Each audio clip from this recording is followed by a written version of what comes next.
around here. A big weekend on the national scene. We would. Merry Friday to you as you get set for the final weekend of the National Football League's regular season. A final weekend that has all sorts of playoff implications. You get set for, I don't know if it's the biggest Lobo game in a long time, but it'll be the biggest Lobo home crowd in quite some time, which makes it a big deal around here. What is up, and good Friday to you. It's the opening drive. Glad you're with us on a first Friday of 2023. That's right. We're running out of first 2023. No, probably not. Jeff Symbieta, JJ Buck, A. Marie, Adrian. Good morning, y'all. How you living? I can't wait to hoe today. We haven't hoed in a while. Yeah, I probably missed it's a been bunch a of the while. last few hoes, huh? Yeah, and JJ and I didn't hoe. I just realized. You didn't hoe last week? Or ram it. I mean, this thing just goes to hell when I'm not I here. know. Or ram it, Wow. Jeff. What are we doing? Is that the same hotel room you were in yesterday? Yes, it is. All right, so when do you get to go down to beautiful Fort Collins? Right after the show. All right. I'm glad you're with us today. How was the call last night, aside from the play, Miss Lincoln? Wyoming beats New Mexico 78-69 in women's basketball last night up at the Arena Auditorium in Laramie. A 15-0 run in the first quarter by the Cowgirls kind of spelled doom for UNM. It was the dreaded E word. E word. Effort. Really?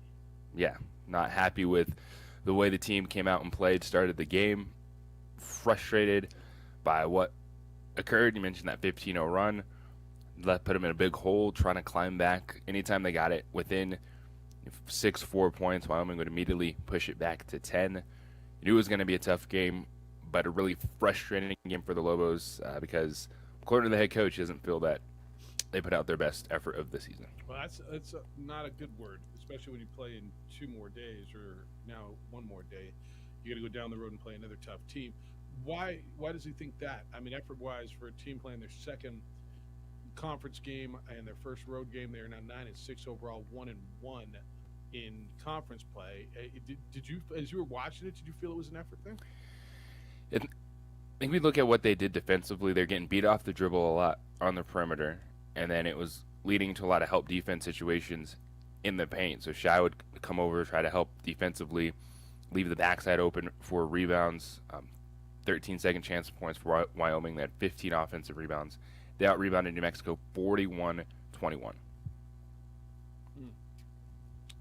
41-21's effort, yeah. All right, we'll get into women's basketball, and you can get into that, and we'll take your calls. 505-246-0610. That's how to get here today. They call it the 377 Brewery Hotline because, well, that's what it is. It's also the text line. Emails come in at Jeff at sportsanimалabq.com, JJ@sportsanimалabq.com, Twitter _JJ Buck, and on the Facebook, the OD and the AM. You can watch the show there. Adrian's producing on ProView Networks. You can also watch the show statewide on Comcast Channel 26 and on the YouTube page of ProView Networks. Guest list today, 8 o'clock this morning, Bryant Vincent will be with us, Lobo football offensive coordinator, most recently the interim head coach at UAB, most recently seen publicly probably holding the trophy at the Bahamas Bowl after UAB won the Bahamas Bowl. He is your new offensive coordinator, so we'll talk to him. Looking forward to that coming up at 8 o'clock. We'll talk some Lobo football as well. Troy Reffitt was named yesterday as the defensive coordinator at UNM. Most recently, he had been the cornerbacks coach at the University of New Mexico. Former defensive coordinator here under Rocky Long, takes over defense and finished 46th in the nation, and a guy familiar with it, a veteran coach. Actually, they were top 45 when he was the defensive coordinator back in 2008. I don't know if this surprised me. I don't know that I think I knew where they were going to go on the defensive coordinator side, JJ. Danny said, he's probably going to run the defense, and keeping a guy here who has had success running this defense. Obviously, they weren't going to change schemes and going to blow that thing up. So I guess it makes sense with the continuity that he brings, the track record that Troy Reffitt has, and that he's been there the last couple of years. I don't have a problem with that. I didn't know where I thought they were going to go. This made the most sense when we were kind of discussing what directions the team could go in. Is Danny's going to call the defense right next season, and you elevate someone to handle that responsibility throughout the week to prepare the defense. And for Troy, he's got a lot of respect. It's someone that in conversations I've had with some football people, they were pointing that would probably be who would be elevated to DC, with the understanding that Danny is going to handle most of the play calling when you get to game day. And that makes sense. And that's the side of the football, even with Rocky Long gone, that you have the most consistency, the most experience. I think Brian Vincent is a huge addition to this program and team that was starving for offensive play calling, for competitive coaching on that side of the football. But the biggest question is, what do they do player-wise? Because there's a whole lot more going out than there is coming in at this point in time, and you can like who you have coaching because you got a good defensive coordinator and head coach in Danny Gonzalez in terms of, if we're just talking play calling on that side of the football. Brian Vincent, an unbelievable track record last year at UAB. Who's going to be executing that? Yeah, I guess I'm not startled about who's leaving when I see Trey Hall leaving and CJ Montes leaving. I'm talking about on the offensive side of the ball. The defensive side of the ball is a different story. But I don't think CJ Montes was going to be the answer at quarterback. I don't think you do either. I don't think anybody does. Trey Hall has been here, it feels like, for forever. A converted quarterback who became a receiver that it felt never really got traction. So when I look and I see the portal, and we have this conversation on a regular basis, guys are going to be in the portal, guys are going to leave. Every school in America has got guys in the portal leaving the school. But who is going to come in and who is going to be these players? Brian Vincent can be Vincent Lombardi for all I know. But if he doesn't have guys to play, if he doesn't, it's the old and it's cliche, and I know it's probably dated, but it's not the X's and O's, it's the Jimmys and Joes, right? And so who's Jimmy and who's Joe? And I think that's still to be determined. I guess on the offensive side, should I be alarmed? Because I'm not, about the guys that have been transferring out. There's no reason to be alarmed because you weren't getting the production from those players. Right. That's kind of my feel. That's the reality of it. You just hope that you always want the news right away, but the transfer portal, there's so many players in it. There's so many players still looking for their next destination. The Lobos are going to be a team that probably waits a little bit longer to see who doesn't get an offer, to see who they can attack to bring in, in the spring as it goes. Because right now you would feel better if you didn't lose as many playmakers as you did defensively. But we know this is going to be a tough challenge. I don't know what the time frame on this is going to be because you got a first-year OC that, do you have a quarterback? Do you know what your playmakers are going to be right now? The answer to that's no. And then you lost some of your best players defensively in a year that fans don't want to wait anymore. They want to see progress when it comes to the scoreboard with this football team. No, there's no doubt. There's no doubt. And I think people are tired of listening about the players and the reasons why. After 2 years of being one of the worst statistic teams in NCAA football and offensively, I don't think you got any more runway on that from the fan side. And, internally you don't, right? You know you got to win. You know you've got to get better on that side. I think it was a good hire. And you can drop all the schemes you want, but who's going to execute? And that's what it comes down to.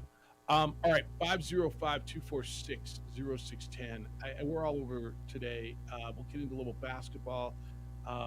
Maybe you saw the news yesterday. Jeff Grammer broke the story yesterday afternoon on the Twitter that Emmanuel Quach is out for the season. And I don't think this is news other than you hurt for the young man. He was not a part of the rotation, and I don't think Emmanuel Quach was going to be a part of the rotation. He broke his leg last year, and evidently during pregame warm-ups and drills in Fresno the other night, there was some non-contact something, and he got hurt.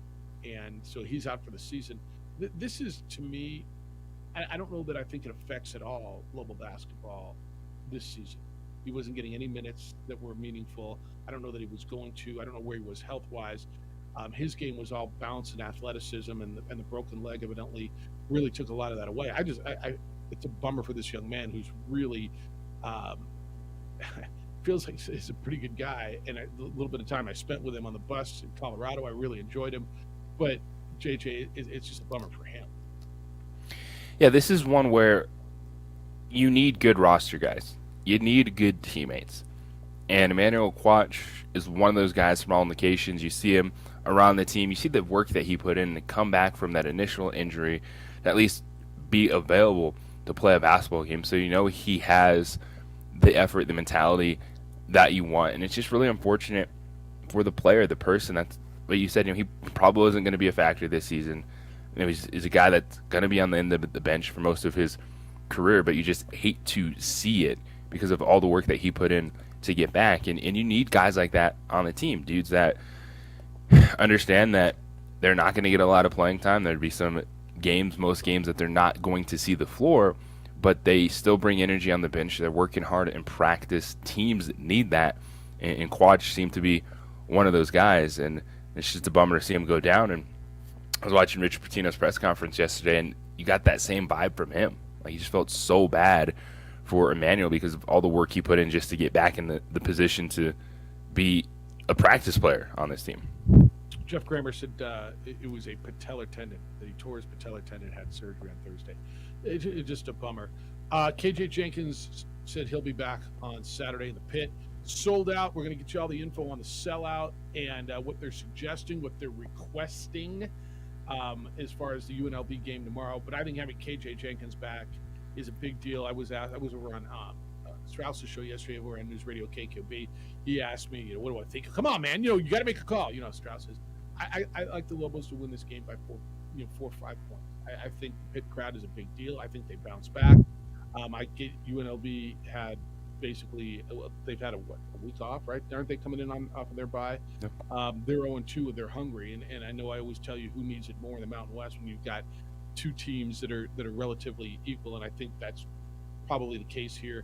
So that everything in that regard would lean towards UNLV. I like the Lobos to bounce back, win this game, a close game, 4 or 5 points. Yeah, I think this one, the Lobos, given where they rose to in the national conversation, given the fact that they still want to be in contention for a Mountain West regular season title to build their resume, that actually pushes them closer to UNLV in your meter of who needs it more, even with the Rebels being 0-2. And I'm leaning Lobos with you right now because this team is still very good at basketball.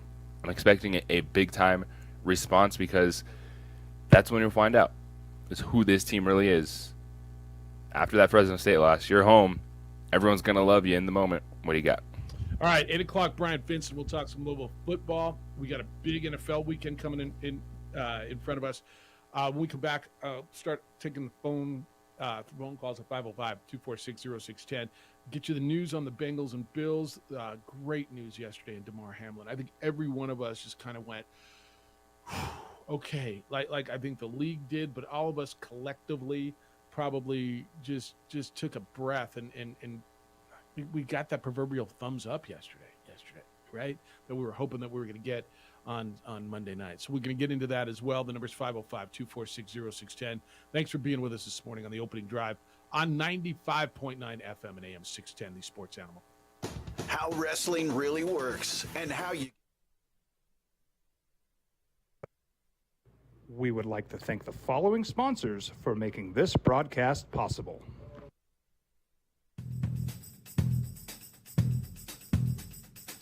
International Protective Services is a proud supporter of ProView Sports and New Mexico Youth Athletics. IPS provides residential and commercial security services in the Albuquerque metro area. For more info, please call 505-897-2420 or visit internationalprotectiveservice.com. We fight the battles no one hears about. We drop into the middle of firefights to rescue others. And act as one-man air traffic control towers. We're the ones who go before all others.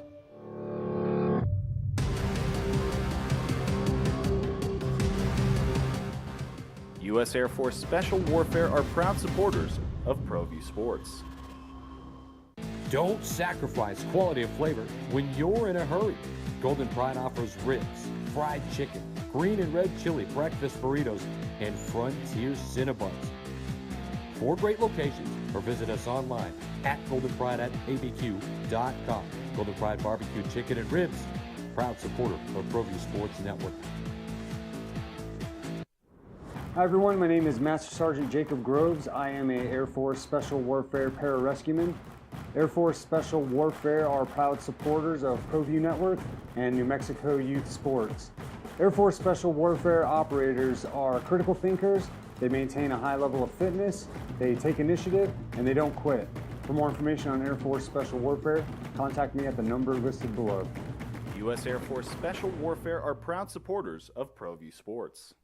As a mom, I try to make the best choices for my family and our health. That's why I choose Western Sky Community Care. It's a Medicaid plan with quality health coverage and special benefits like Boys and Girls Club membership credit, additional dental benefits, and wellness and support programs. I decide which Medicaid plan is right for us. I choose Western Sky Community Care. Learn more about Western Sky Community Care by visiting discoverwesternsky.com today. Well, I'm going to the frontier, walking to the cashier, order up a root beer and a number 1. Cover it with green stuff, 1 scoop is not enough. Find a booth that's real tough, backed by the Duke. Meet my family, meet my friends in the quirkiest restaurant I have ever been. All of Albuquerque's favorite spot, it's the Frontier Restaurant. The Frontier Restaurant is a proud supporter of ProView Networks. Unbelievable. JJ, I love did you see how he wasn't able to speak, but he wrote who won the game? That was the first thing he wrote on a piece of paper. Yeah, and the doctors are like, you won the game of life. And it's a great story, for the unknown and the uncertainty of what was going to happen with him. And what we saw was the sports world, the football world come together, get great news. And I know, Jeff, yesterday you were asking, when does that attention turn to next weekend off the situation with Damar Hamlin? It was kind of at that exact time, because the NFL hadn't said they weren't playing games. Buffalo hadn't said that they didn't want to play. But then you get the news that their friend, their teammate, is alert, is communicating, at least, writing-wise, because he's still working his way back with the breathing tube. It was a huge sigh of relief for everyone, and especially the NFL and the Buffalo Bills, that now they kind of can look towards this weekend with a lot of scenarios and things that need to be decided. Did we win? Should be on a T-shirt, right? Should be painted on the locker room That wall. should totally Did be a we win? T-shirt, right? Just did we win? With a number 3 on it. It'll sell like crazy. Put it towards his charity. Did we win? You won in the game of life. Yeah, that was the okay. That was opening the door. It was like, go, okay, everybody can move on now. And it was like a big breath, a big sigh of relief. All right, Mud wants to talk. He helped with the old break. He did. Call back, Mud. You want to talk global basketball? We can do that when you want. Yeah, there was no coffee. I had to make coffee. That's why I was a little delayed coming back. Oh, I'm sorry. Yeah, no, it's not your fault, I don't think. Oh. You make your own coffee in here, right? No, I bring my coffee from home. Yeah, but then when you go through it, is that the only cup you have? Yeah. You really only do 1 cup of coffee? Good for you. I try. And then there's days when I'll sit here for 3 hours to drink coffee, and then I go back to the office and Monica make coffee, and I'm like, wow, that smells really good. I want some coffee. JJ, I think when we got the news, when we saw Josh Allen and Sean McDermott look, I don't know if the word relieved during their press conference. Emotional but relieved. They looked like they could breathe. They looked like we weren't in danger. When the doctors came out and talked about the remarkable progress, when we heard that he was asking questions, that he was responding, and I think we all understand that he's not out of the woods yet. But I think when you hear remarkable progress, when you hear that there's communication, when you hear that everything we heard, it was everything. It was your proverbial thumbs up, right? That's what it was, and you're able to now look through and say, all right, we're going to continue to think about Damar Hamlin, but now we can consider what's going on. The NFL did announce that they're canceling that game. That game will not be made up. It will be a no contest. The owners are meeting today to figure out scenarios. They're talking about a potential neutral site AFC Championship game if it comes down to the Bills and the Chiefs. So we'll get into all of that. Also this weekend, whiteout at the Pit, sold out. Get there early. 7:30 start. Gates open at 6. Again, JJ and Amory voted yesterday with me. If you call on Monday and you complain about the lines because you got there too late, I've got. You're getting the hang up. I can do that now. Yes. I guess I could have done that a long time ago. I was probably encouraged to do that a long time ago. But get there early, and they're encouraging you to wear white. Mud will wear white. He will be there. I got to believe. Front row, center, in his big seats. What's up, Mud? Hey, what's going on, guys? How are you? Hey, man, I just want to talk, a couple of things. Local football, man, this new guy, Brian Vincent, I think he's going to be a good guy. I don't know why you guys... I didn't do that. Comes in, this is his first year, just like Jerry Kill's first year. I mean, what if he turns things around, man? You know, I mean, why do you say stuff like, oh, well, I don't know about this year or a couple years and blah, blah, blah. I mean, it could happen, man. I mean, Danny Gonzalez is a good-minded football coach. He hired this guy to help him out, and I think the Lobos might do something, maybe not next year, but in the years to come. So what is it? From Alabama or whatever, blah, blah, blah.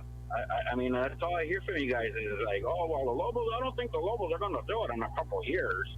I mean, it could happen, man. Change the channel, bro. Why don't you rewind that tape for me? Why don't you rewind that tape for us and tell us where we said, I don't think the Lobos. How do we say it? Man. Tell me, no. Hold on. You open your mouth about the Lobos. Hey, will you turn him down for a second? Because he loves to run his face and doesn't listen. Why don't you run the tape back? Because is that how we sound? I don't know. Is that how Mud did it? I don't know. I don't know. But is that how we sound? All right, bring him back up, please. All right, Mud, go, well, go ahead. Run your face. Go ahead. Go ahead. You don't know.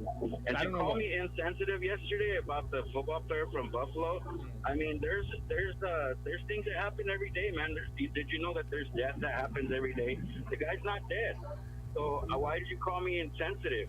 If you want to sit there and say that, I don't care about stuff or whatever, I mean, there's stuff that happens every day. There's people that get killed every day, and no one stops the world because they're dead. I mean, come on. Get with it, guys. We should get with it. That was good. Good way to start Friday. I appreciate that. What do you want to start with that? Is that how we sound? No, I don't think the Lobos. Is that how we did it? Roll back the tape where I said, or Emery said, I don't think the Lobos are going to win, or whatever. Go ahead. Roll back. I will. Tell me, I'll edit it right now. Turn it into a promo. Mud has been, and I thought I kind of liked Mud's takes until they turned into Mud. Is the classic example of you hear what you want to hear, right? Yeah, he tunes in expecting to hear the Lobo radio network constantly and not conversations that look at the other side of things. Yeah. And that's what he wants as a fan. That's not what we're going to give him all the time.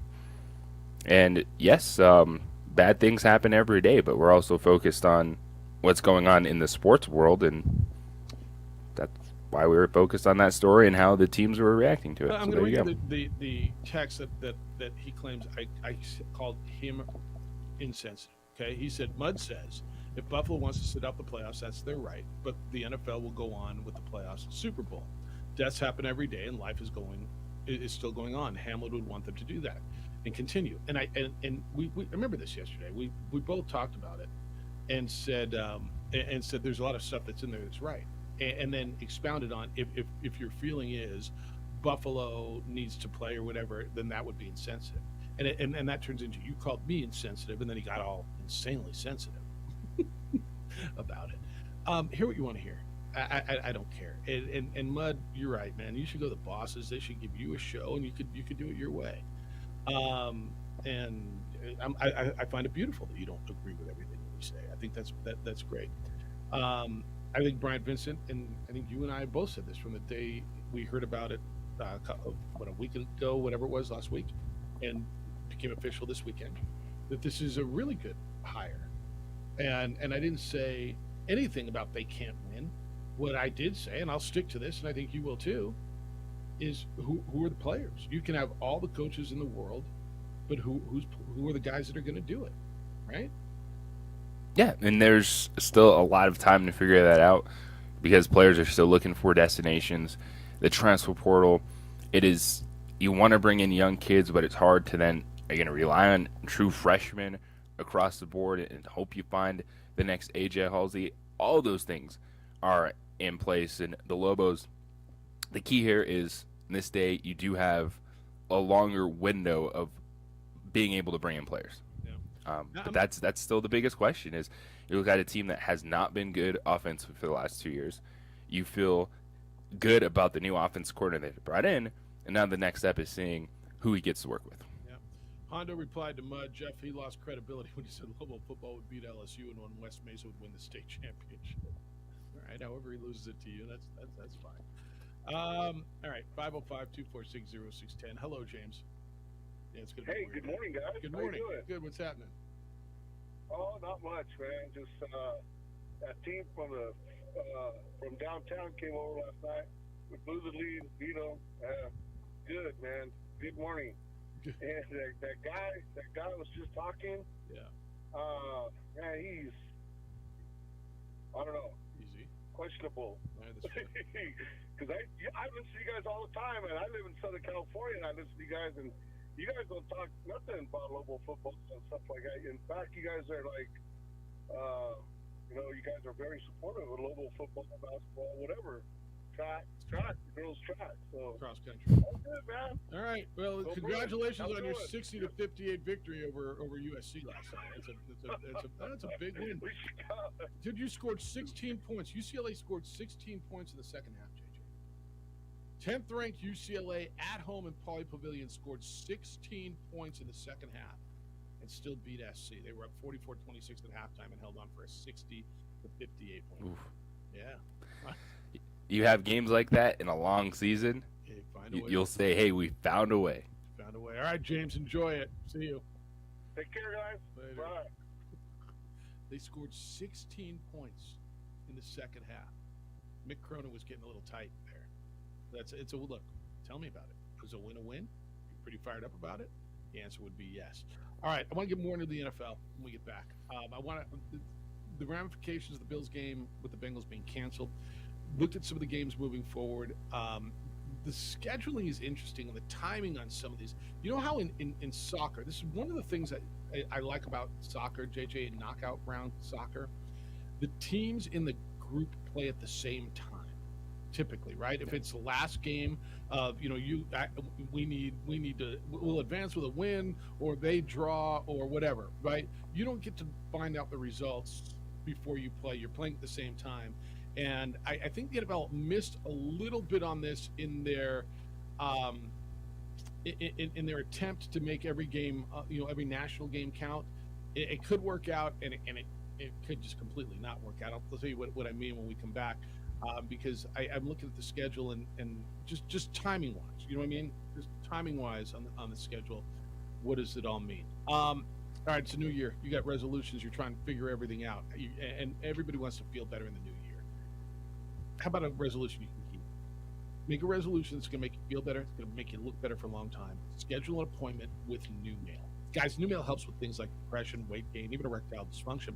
For men, ladies, if you're dealing with hair loss, NuMale has state-of-the-art options that can help you with this.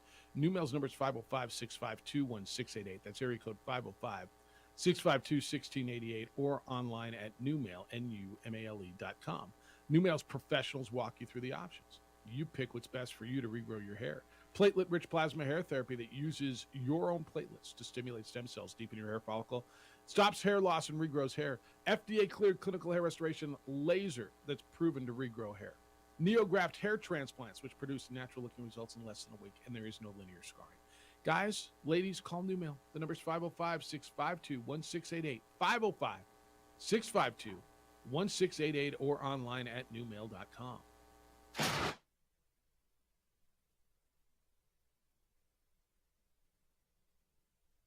We would like to thank the following sponsors for making this broadcast possible.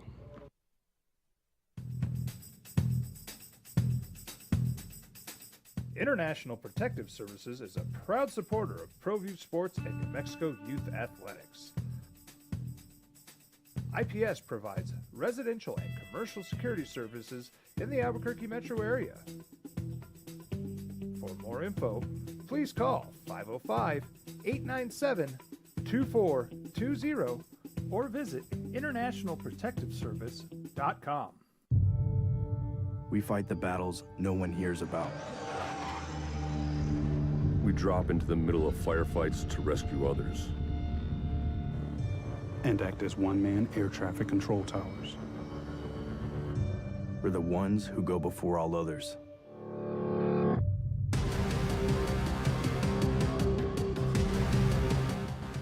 U.S. Air Force Special Warfare are proud supporters of ProView Sports. Don't sacrifice quality and flavor when you're in a hurry.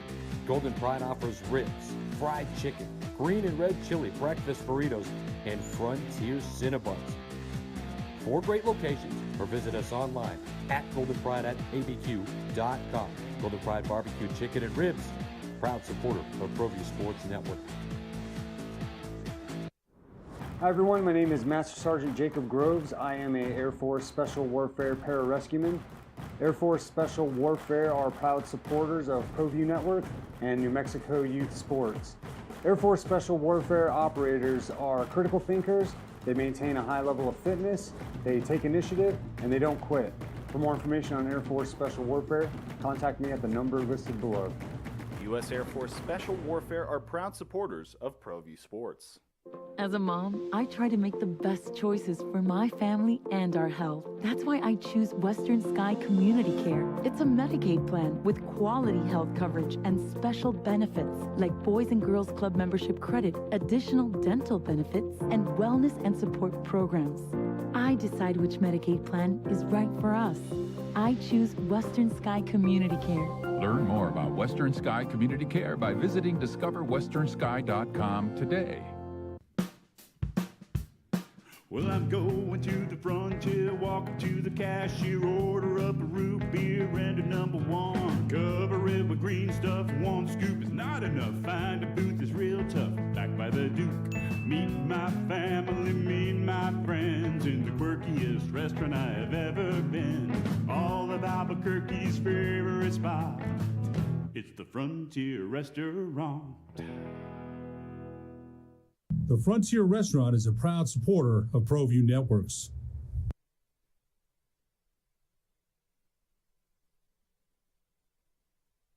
We would like to thank the following sponsors for making this broadcast possible.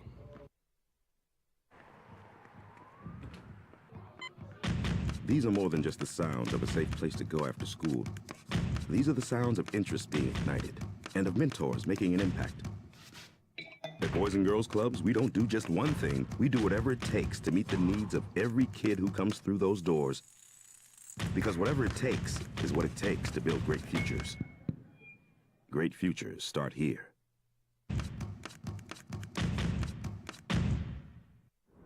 Hi everyone, my name is Master Sergeant Jacob Groves. I am a Air Force Special Warfare pararescueman.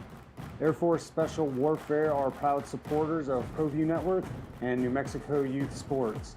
Air Force Special Warfare operators are critical thinkers. They maintain a high level of fitness, they take initiative, and they don't quit. For more information on Air Force Special Warfare, contact me at the number listed below. U.S. Air Force Special Warfare are proud supporters of ProView Sports. International Protective Services is a proud supporter of ProView Sports and New Mexico Youth Athletics. IPS provides residential and commercial security services in the Albuquerque metro area. For more info, please call 505-897-2420 or visit internationalprotectiveservice.com. We fight the battles no one hears about. We drop into the middle of firefights to rescue others. And act as one-man air traffic control towers. We're the ones who go before all others.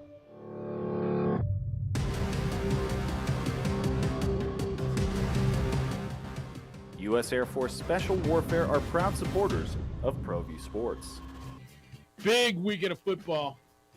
So the schedule interests me a lot, JJ. The way the schedule was laid out this weekend. It's the opening drive, Jeff Symbieta, JJ Buck. You get 2 games on Saturday, and then they put the Lions and Packers as the national game on Sunday. And it could mean a lot, right? Or it could mean not a lot. Well, they both can get in the playoffs. Well, if the Seahawks beat the Rams, the Lions aren't playing for anything. And so we could have a game. If the Rams beat the Seahawks early in the day on Sunday, then you've got a game where the winner's in, right? Which would be ideal, and it's everything that NBC and the NFL wanted, and it's great football. The Lions are playing for a winning season one way or another. They're 8-8, and they're a great story. But if they do not win, right? Do they get in? If the Seahawks win, the Lions can't get in.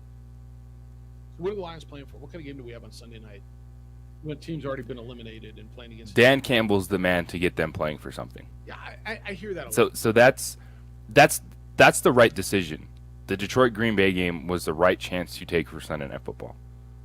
I guess because I'm looking at throughout what else would be the absolute winning in game, and that's the Titans and Jaguars. You put that on Saturday night on primetime at 6:15 or 6:15 our time on ESPN.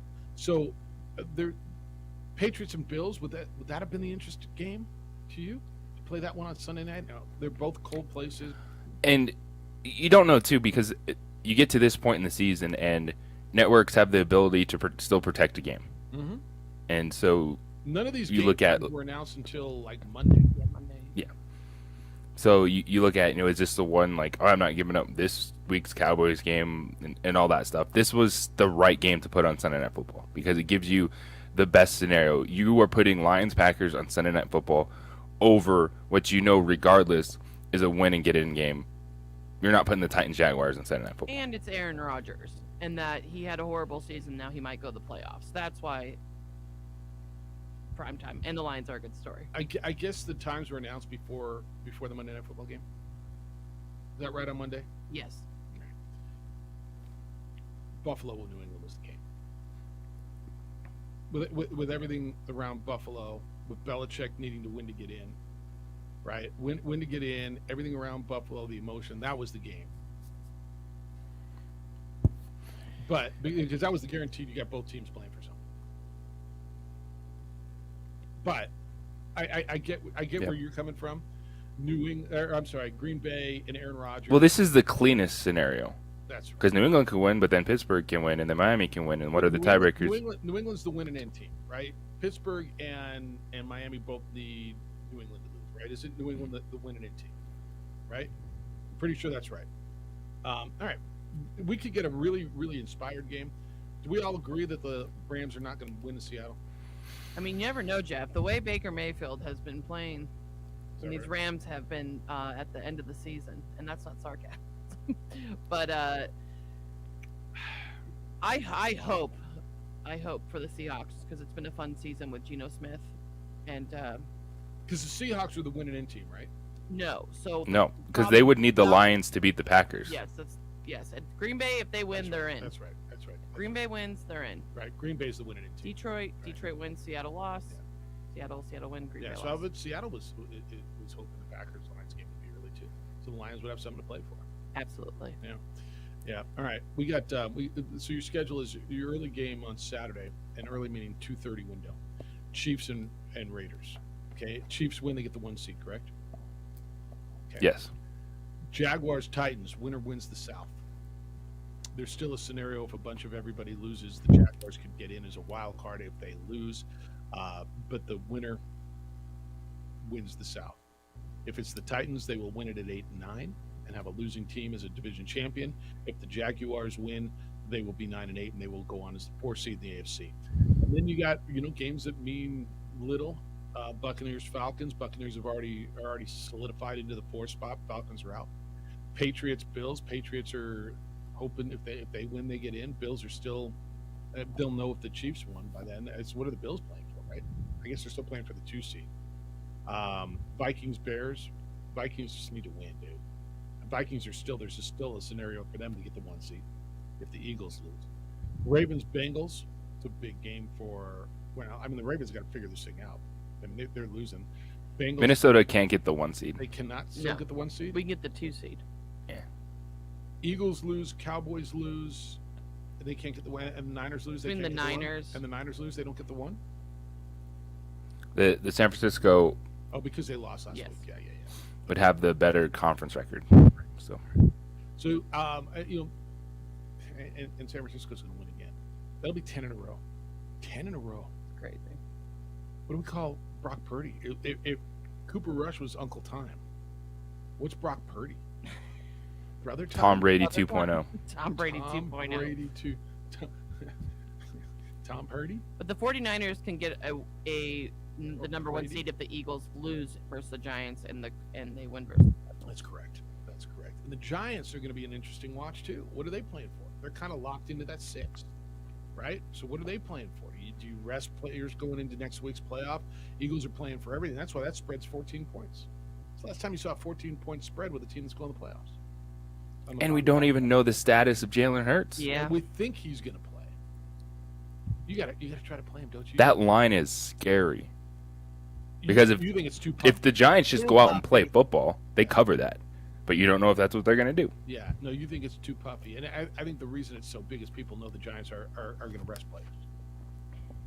I firmly believe that. Eagles will turn it around this week. Cowboys Commanders, what's Washington playing for? So you got interesting stuff. Ron Rivera's job. So do you think that's right? It's on the table because I think it's on the table. They messed up the last week. And the flip-flopping, Tyler Heineke, Carson Wentz, overreacting to a game against San Francisco, which you shouldn't overreact to if your offense struggles against that defense. And to let that cushion you had early in the season just slip away so fast. So that's a team that's up for sale. Right? They're gonna have new ownership. And I don't know. Do you fire and hire a coach like the Broncos did when they were up for sale? And I guess you don't care if you're selling the team. What does it matter, right?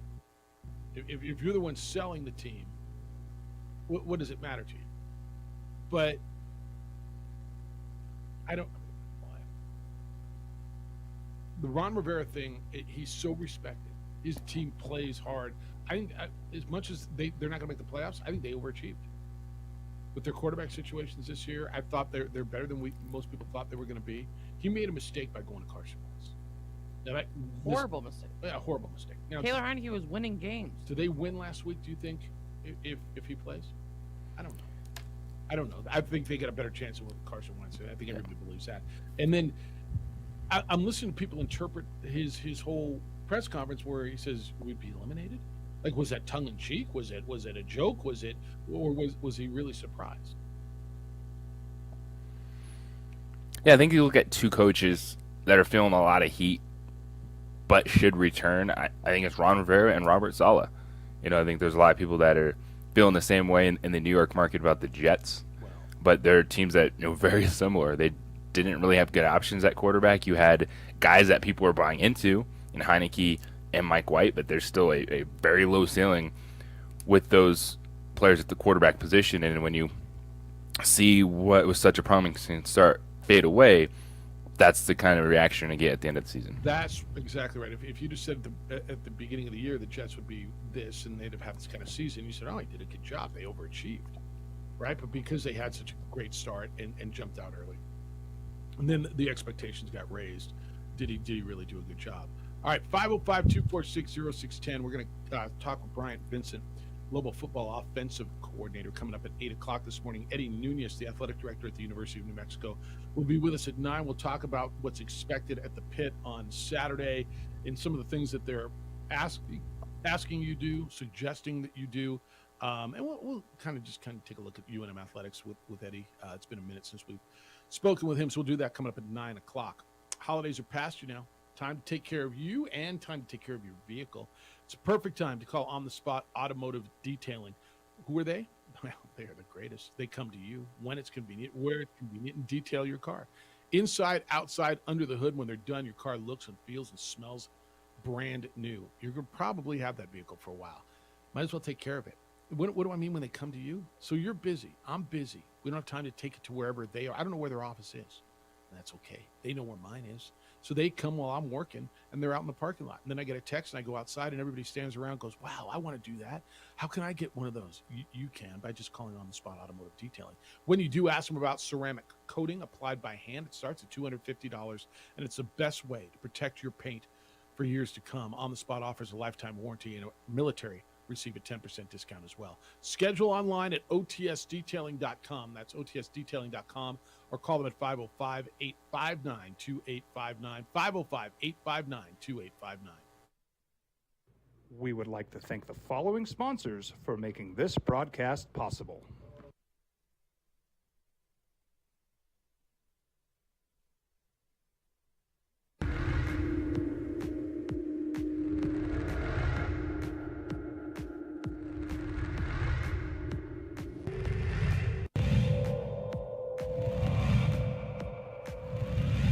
Young, here's one up off the rim. Jarek Dudahl with that shot, and Mask underneath. Defense is not there in time. Good move by Justin Mask. Well, first.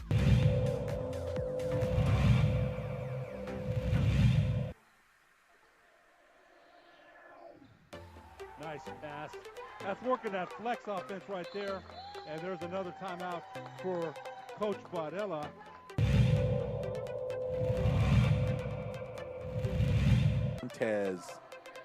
Montez scans the scene, finds the corner, shot is up. Ooh, there's another one. Aris, that's 9 for Aris as she's hit. And Coach Segura said there have been some injuries on preps as far as the players, so maybe playing zone right now. Fight's 3 is good. Jackson Fight knocks it down for the left side, from the left side for the Sun Devils. They lead by 10. They're playing. The perfect 36 on his ACT composite. Big 3! Buried in by Dylan McCleskey.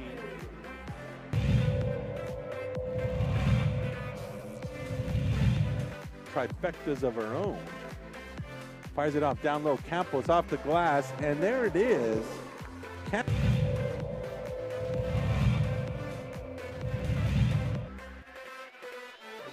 this shot, they got a shot up with 5 seconds. Transition 3's up, and it hit at the buzzer by Ian Hoingsberg. Picture perfect execution, ball that hit the ground in 5 seconds.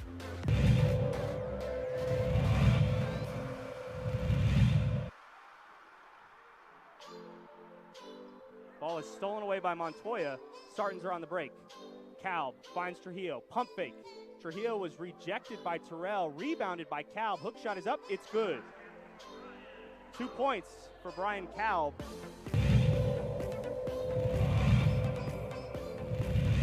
Go one-on-one, and this is good things usually have. Oh, great. H.A. Rivera.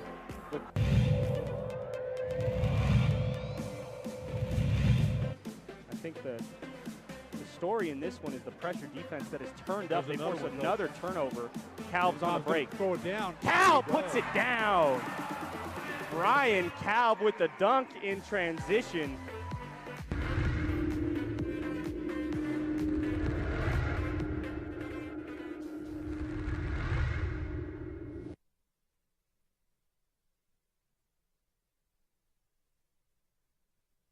We would like to thank the following sponsors for making this broadcast possible.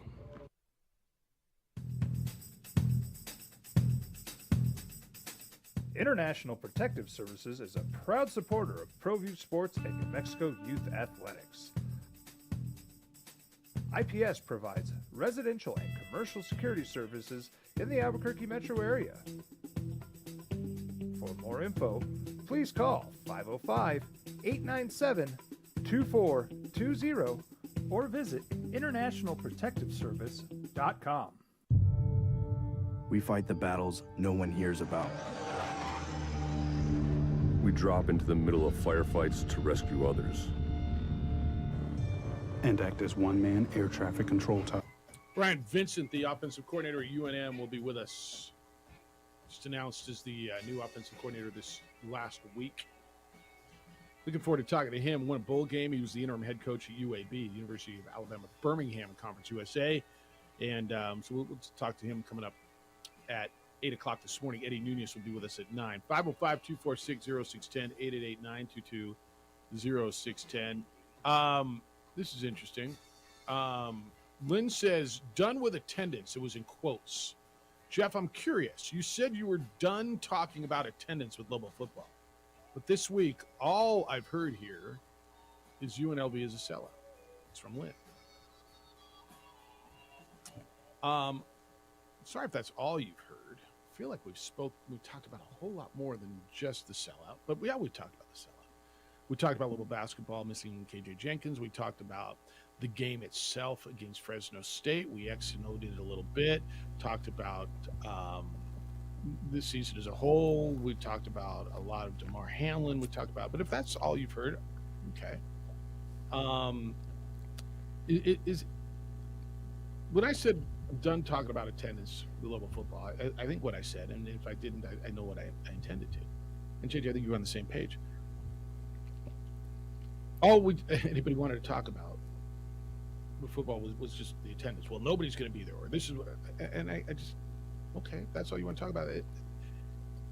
The first sellout in 7 years seems to me like it's significant. It's a get there early. It's a public service announcement a little bit, but I think it shows what winning does and for fan excitement. And we had heard over the years that the Lobo basketball fan base was dying off, and it wasn't ever going to be that way again.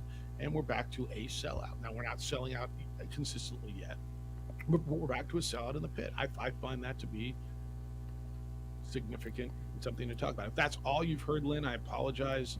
I don't know if it's in the transmission or in the reception, but I know we've talked about more than just the sellout. Jeff, they want you to bite this morning. They want you to bite this Friday. I know. I'm here. I know you are, and you're doing a good job. Well, It's ridiculous. Does Lynn want us to again say Lobo football is not good? Like, it's not breaking news at that point in time. The mud's going to get all over you. Like, that's the story. You win, you give people a reason to show up. You're not winning, people won't show up. Yeah, Lynn, I don't know what to tell you. It's not like anybody stopped sending me the emails. I just stopped reading them because, to me, there's a faction of people that when they talk about Lobo football, all they wanted to send me was talk to me about the crowd. I'm over it, and if you want to do it, that's cool. The beauty of what I get to do, mine and your name are in the open, right, JJ? Your name's in the open, my name's in the open, right? Yeah. And when there's a Mud show or a Lynn show, you guys get to talk whatever what you want. But I got a pretty good feel about what people want to talk about. And I don't know. The other thing, Lynn, there's a real pride amongst Lobo fans this week that there's a number behind your name or next to your name, and that the pit is sold out. It's a story. Now, by no means has that been all we've talked about. That's all you've heard. And that was, you're tuning in, I guess, just when we're talking about that. We have talked about it.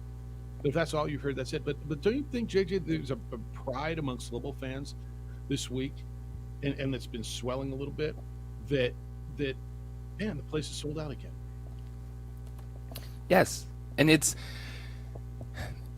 think with the fan conversation, it's like you just want to keep beating it into the ground at that point in time. With Lobo football, like we all saw what happened. We've seen the last years offensively. There's not excitement. There wasn't a reason to show up. And if that's what you wanted to keep harping on, okay, but it's not going to change anything. And then what you're seeing is sports fans, we're a fickle bunch. And the reality is you win, you'll show up. And the core people that are there regardless are very small. And everyone says they're a diehard fan. It's easy to be a diehard fan when you're on your couch every single week and all you have to do is turn on your TV. And it's different when you're trying to get a fan base to show up and show out to something. And you got that right now with Lobo basketball. Here, I just got a text. Good morning, Jeff. I can't wait for Saturday's game. You got to remember, I'm not one of those fair weather fans. I've been there the entire UNM program when there was 3,000 people in the pit and we had to wear masks. And the only time you didn't have to wear masks is if you had a lollipop in your mouth. You had to show a vaccination card to get in. Now we have metal detectors. Tell Eddie we should get new swag for being loyal as we see these fair weather fans come in.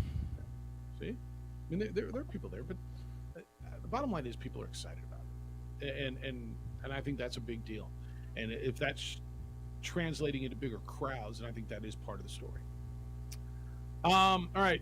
Sid wants to know, he said it sounded good in the House of Strauss. It was the unstoppable force of the OD colliding with the immovable Viper pit. Strauss didn't want to talk politics. I'm like, I'll talk it with you. No, I don't want to hurt your brand. I'm like, I have no brand. No, I don't know. I want to protect your brand. Carl says, House of Strauss question, Jeff. Since you're one of only a handful of individuals to actually visit the House of Strauss, I was wondering what it's like. Here's how I envision it. Huge wall outside. When you ring the doorbell, instead of ding, welcome to my house starts playing. Then a long walkway where you make the walk of courage to the main house door, all marble. There's a large color frame photo of a king cobra hanging over the door. Once inside is a cathedral ceiling. In the middle of the room, there's a granite pillar with a shrine at Frisch. On the walls are inscripted all of the house sayings like Cialis for the soul. In one corner is Jeff Mancandy St. Louis room. In another corner, illuminated with sunlight coming through the 10-foot sliding glass doors, is a gold-plated sign pointing to the studio down a long hallway. Am I close? Carl, you hit it dead on. Like Carl's been there, right? You've been there, Anne Marie. Yes. I mean, Carl absolutely painted the picture. Perfectly. I couldn't, yeah. Except for the sunlight coming in because it was dark outside. Other than that, 100%. Talking global football when we get back. Their offensive coordinator, Brian Vincent's going to be with us. It's the opening drive. Happy Friday, I think. On 95.9 FM and AM 610. The Sports Animal.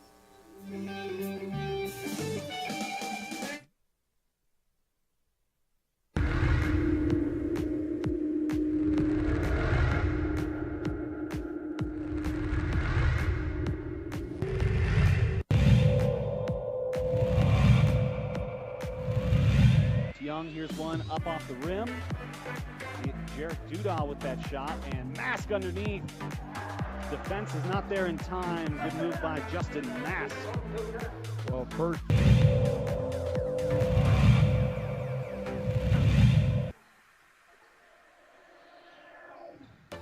Nice pass. That's working that flex offense right there. And there's another timeout for Coach Bardella.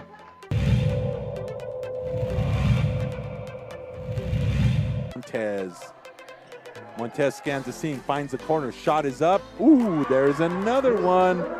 Aris, that's 9 for Aris as she's hit.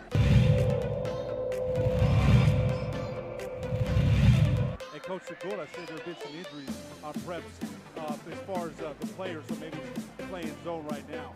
Fights 3 is good. Jackson Fight knocks it down for the left side, from the left side for the Sun Devils. They lead by 10. They're playing. A perfect 36 on his ACT composite. Big 3! Buried in by Dylan McCleskey.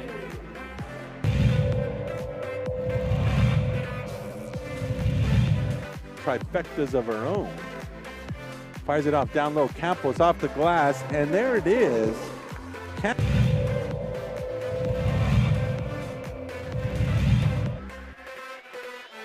Quick this shot. They got a shot up with 5 seconds. Transition threes up, and it's hit at the buzzer by Ian Hoinsberg. Picture perfect execution. Ball it hit the ground in 5 seconds.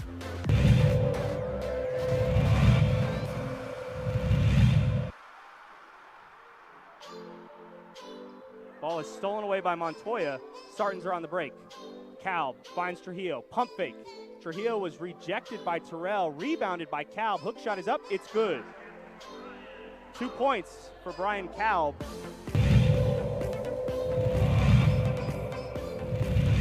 Go one-on-one, and this is good things usually have. Oh, great. H.A. Rivera.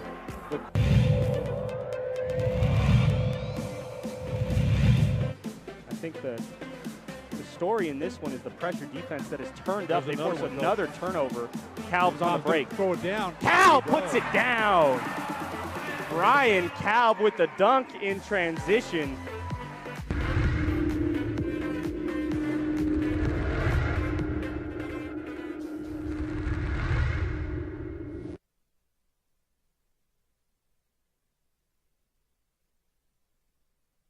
We would like to thank the following sponsors for making this broadcast possible. Morning lineup, 7 o'clock in the morning. 7 a.m. where have you been? 7 a.m. where is your brother? Now, voted the best sports show in New Mexico for 5 years running.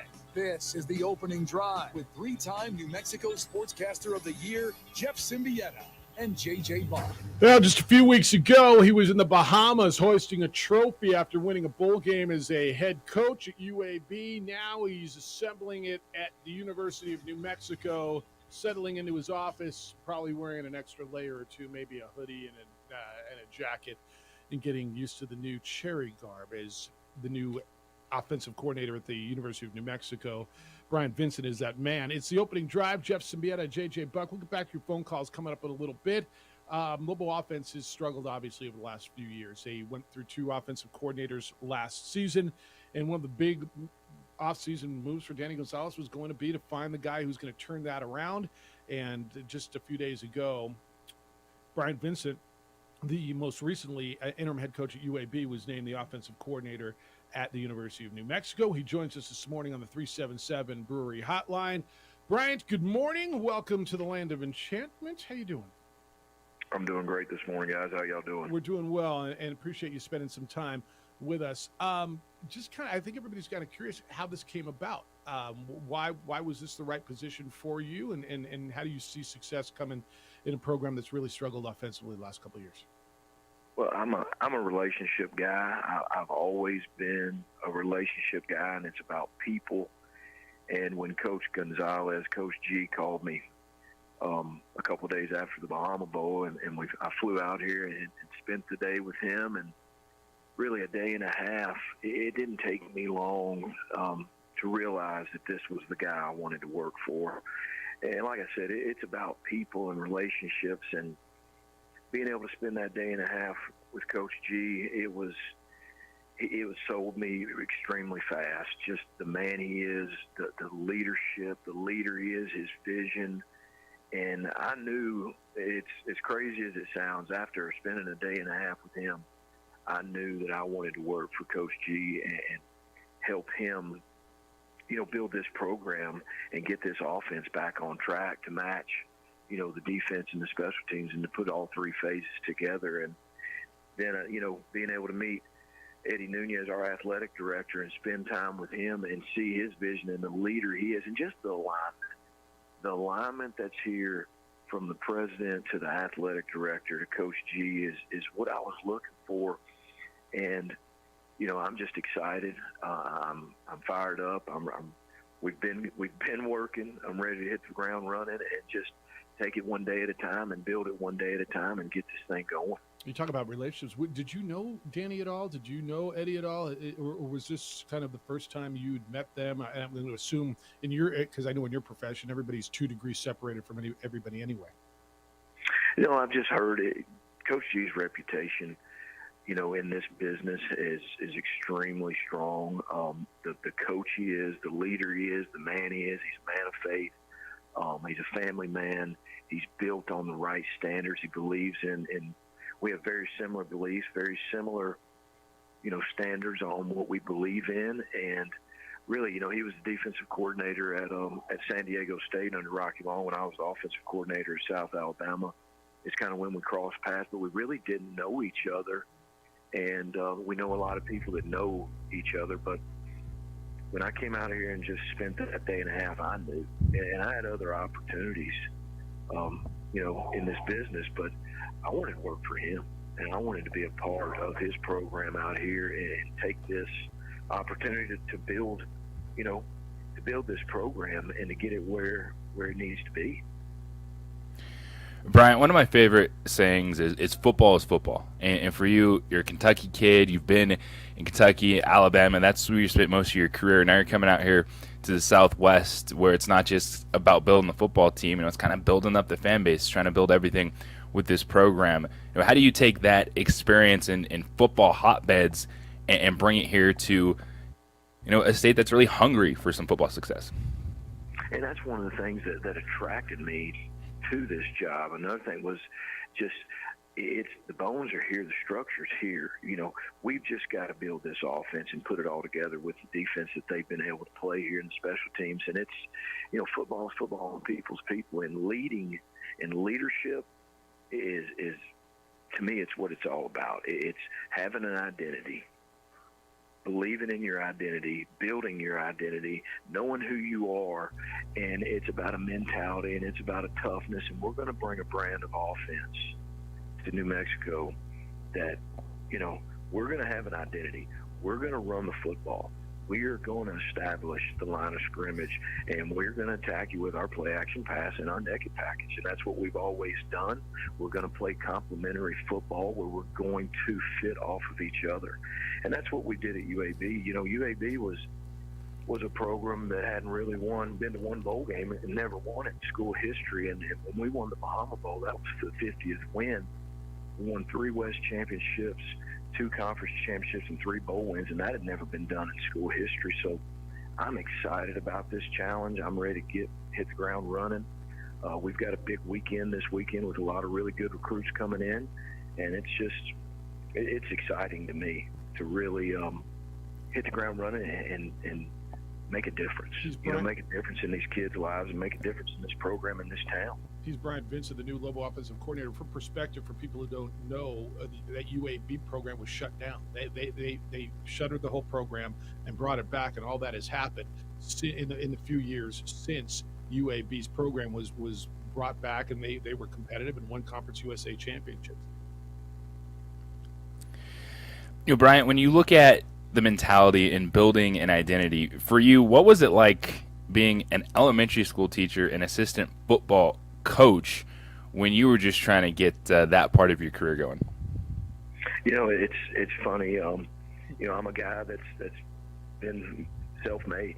I came into Alabama and didn't know anybody. I grew up in Kentucky, graduated from Glasgow High School, and threw the clothes in my car and packed it up and went to West Alabama and started as a baseball player and became a student assistant under Bobby Johnson. Took my first really job in Alabama at Charles Henderson High School, and that program was down. They were down. I think they were 0-10, 1-9. We built that program, then we built Spain Park. Then I got my first head coaching job at Greenville, and they were 1-9, 1-9. And we turned it around to 10-3 and took over an 0-17 Spanish Fort program and turned it around and won a state championship.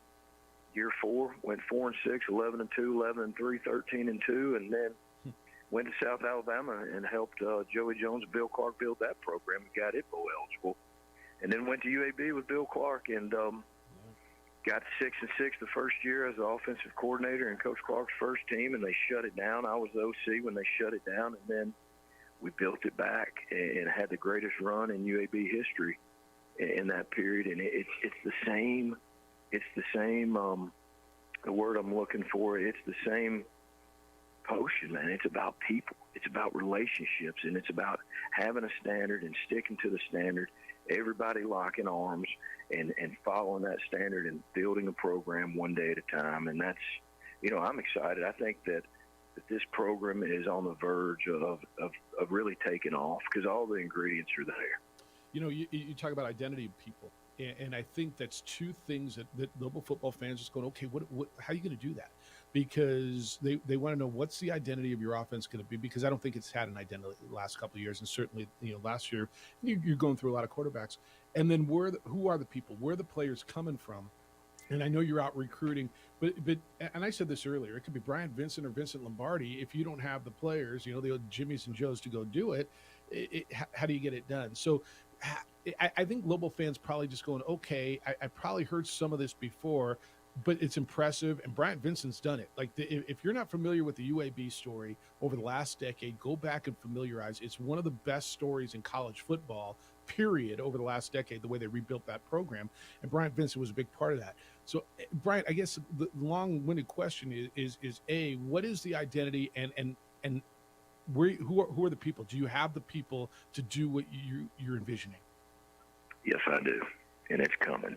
And all I know talk is cheap, but just sit back and watch and see what evolves these next couple of weeks and on signing day. Our identity, without a shadow of a doubt, we will be an outside zone running football team. Everything will be based off of outside zone. We will be a strong play-action team and a strong naked team, and it will all fit right off of each other. We will control the time of possession. We will be great in situational football, whether it's third downs, red zone, backed up, 2-minute situation, and we're going to complement our defense and special teams, and it's about winning games. That's the goal. It's about winning. It's not necessarily about how many points you score. It's about winning games, and that's one thing that Coach Gonzalez and I are 100% on the same page.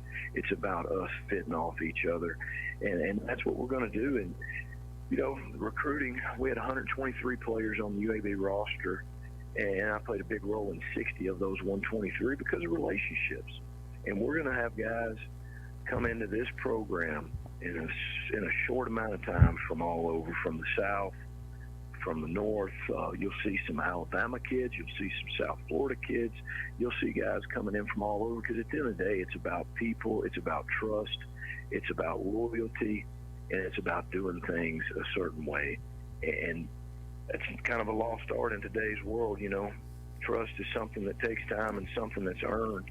And when you have that, those high school coaches and those parents want to send their players with guys that they trust, and they know their kids are going to be treated right. No doubt. Bryant Vincent's with us just for a few more minutes, the new offensive coordinator for Lobo football.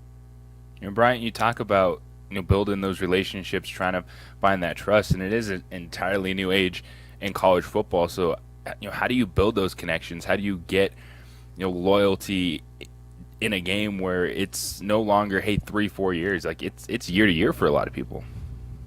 And you're right. And I think that I still believe in trust, and I still believe in loyalty, and I still believe in being selfless. And that's exactly what Coach G stands for, and I just think it's a perfect partnership. I'm excited to be under his leadership and what he stands for, and I'm just telling you, it still survives. It's still here today. You just got to find it, and the relationships that I've been able to build in this business over the last 25 years still stands firm, and a man's word still means something to me, and it still means something in this business.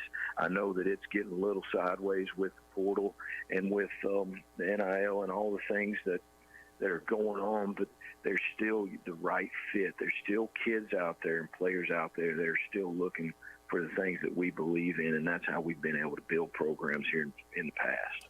And lastly, are you going to miss being a head coach? You were an interim head coach this year.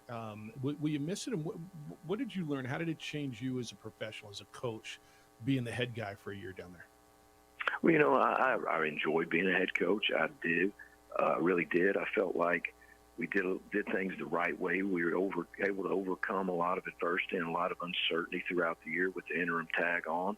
The thing I was most proud of was how our players, because of our standards and because of what we built there daily, just being able to finish. We had some ups and downs. We lost some close games. We lost 5 games by 27 points, 1 possession games. Had opportunities to win every single one of them. But the thing was just the bond, the family, the guys caring about each other and believing in the mission, and how we finished right there at the end of the season. We stuck together and finished, and we're able to win the bowl game. Just really was something that I was extremely proud of. But you know what? I'm excited. Like I said, and I'm going to continue to say it, it's about people. And I'm excited to be under Coach Gonzalez, Coach G. I really am, because of, and I've talked to so many people in this business. I said, this is the guy now. This is the guy that I want to work for. This is who I want to be under because of who he is and what he stands for. And there's no doubt in my mind we're going to get this thing flipped. Looking forward to meeting you in person, and it's great. Thanks for spending some time with us, because I think you answered some questions in a way. People always say identity, what does it mean? And I think now people have an idea. What does that mean? What exactly do you envision? And it's going to be fun to watch it. And I know you're working hard. Hopefully my friend Lee Miller treated you well down at the Bahamas Bowl. And my experience with bowl games, the team who wins always has a great experience at those things. So no doubt. And Lee Miller is a rock star. She is first class. Yeah, I'm a big fan of her. She's a good friend. All right. Hey, congratulations on this. We'll meet you in person soon. And thanks for spending some time with us. You got it, guys. Go Lobos. Be well. Bryant Vincent, the new offensive coordinator at the University of New Mexico. There's so much in there, JJ, now, and there's a little bit more than I expected coming out of that. Yeah, I think Danny realized he needed some of that family. I'm okay with it. I got a lot of thoughts. I know you do too, and we're going to discuss that next on the opening drive. This report is sponsored by Taco Bell. Taco Bell has $2 grilled chicken burritos. We would like to thank the following sponsors for making this broadcast possible. Hi everyone, my name is Master Sergeant Jacob Groves. I am a Air Force Special Warfare Pararescueman. Air Force Special Warfare are proud supporters of ProView Network and New Mexico Youth Sports. Air Force Special Warfare operators are critical thinkers. They maintain a high level of fitness, they take initiative, and they don't quit. For more information on Air Force Special Warfare, contact me at the number listed below. U.S. Air Force Special Warfare are proud supporters of ProView Sports. These are more than just the sounds of a safe place to go after school. These are the sounds of interest being ignited and of mentors making an impact. At Boys and Girls Clubs, we don't do just one thing. We do whatever it takes to meet the needs of every kid who comes through those doors. Because whatever it takes is what it takes to build great futures. Great futures start here.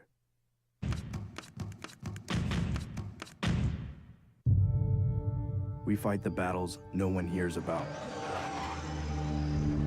We drop into the middle of firefights to rescue others. And act as one-man air traffic control towers. We're the ones who go before all others.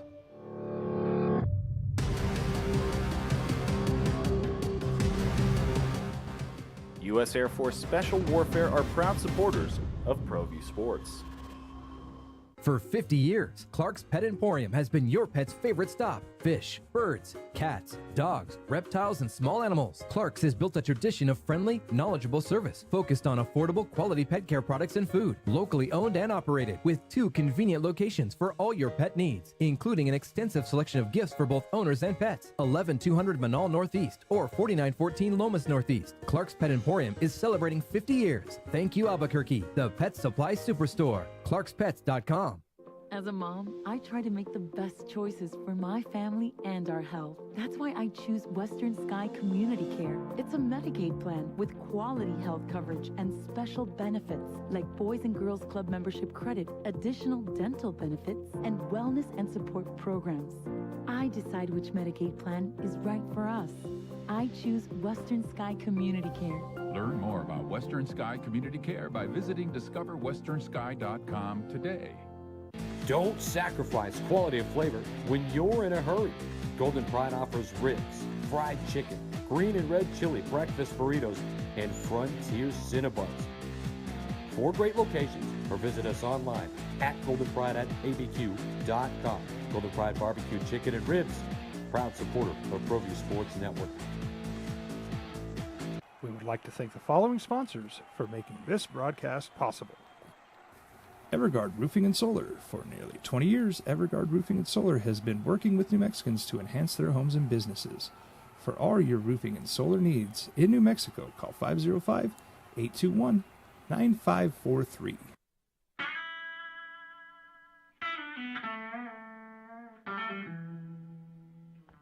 Oh, if you got your funky bus fare.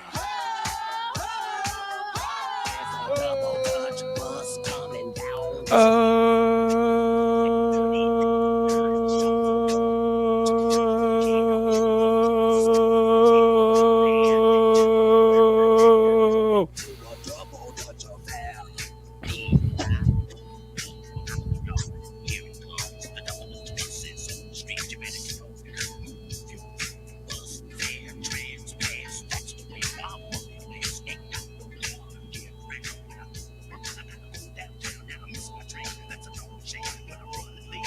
Oh, man. It's been a minute since I got a hoe out of me. JJ did a hotel hoe. Yeah, that was a hoe. He's like, Hope. wake up the person. It's kind of a motel. he was like, oh. That wasn't even That's Holiday a mono. Inn. That was, No he's in a hotel, hotel. motel, Could you imagine Holiday Inn. the people next to him? Like, what is that guy doing? What's that guy hoeing? In Laramie, Wyoming. Is that legal here?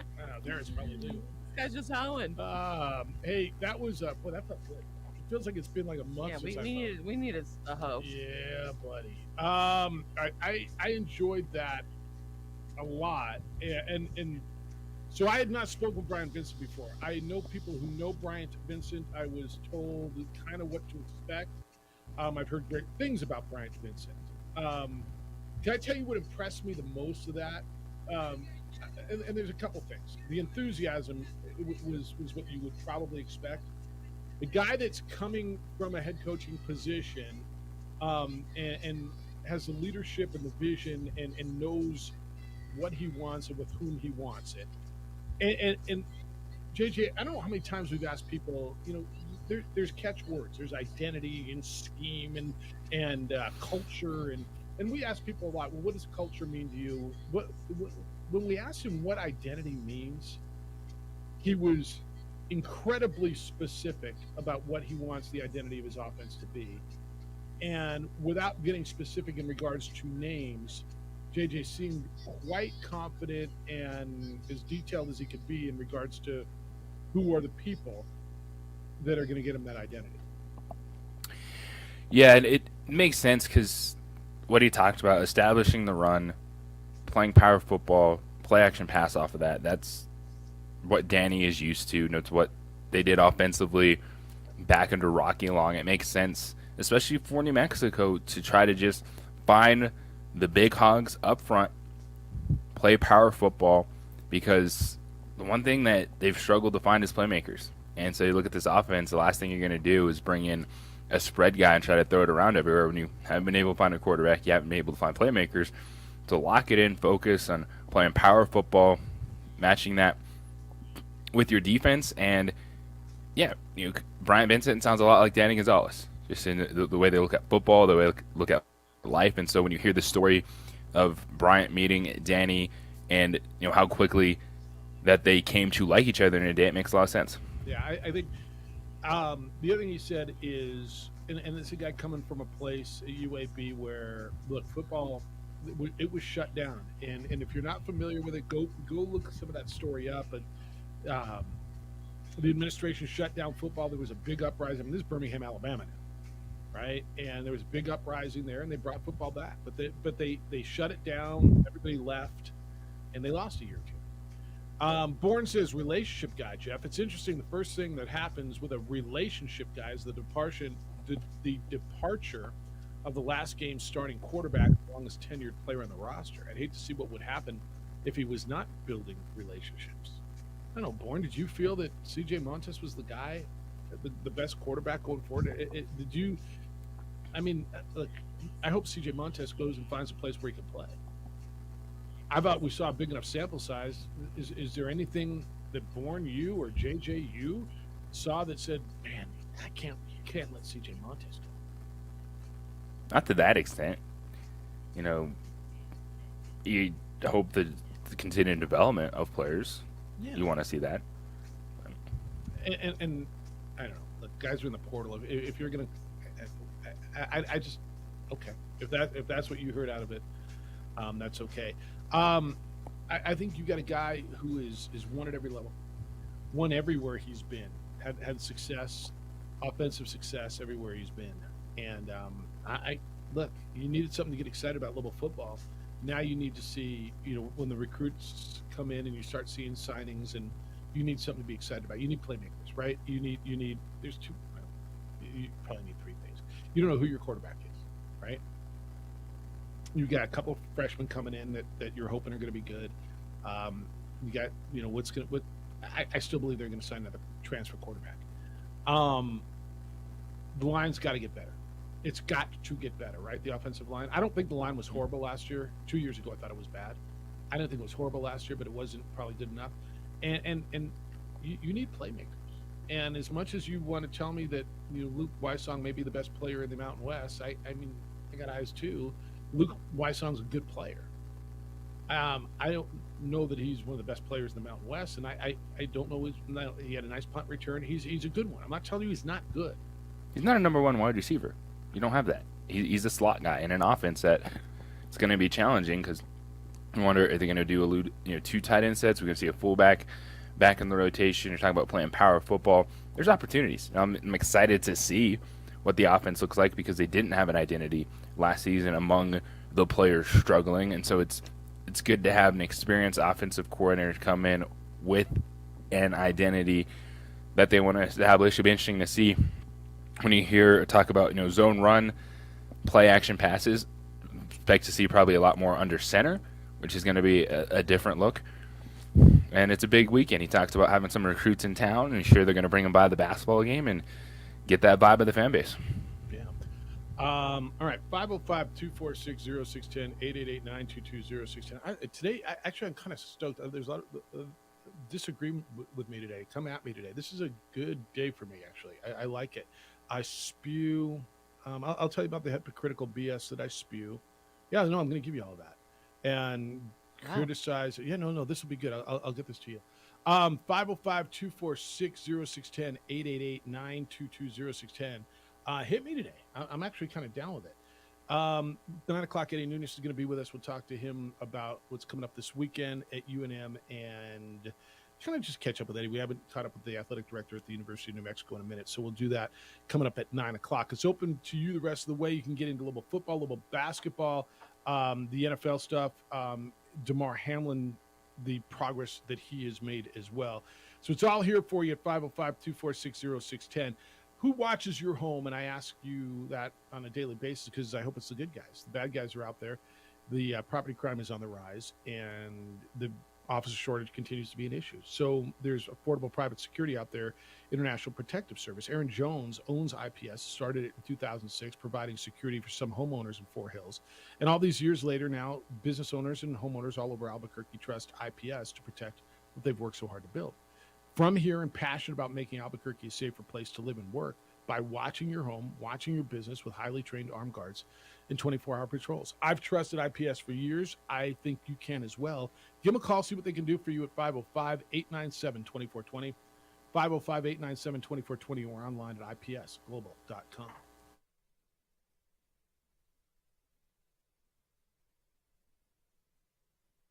We would like to thank the following sponsors for making this broadcast possible.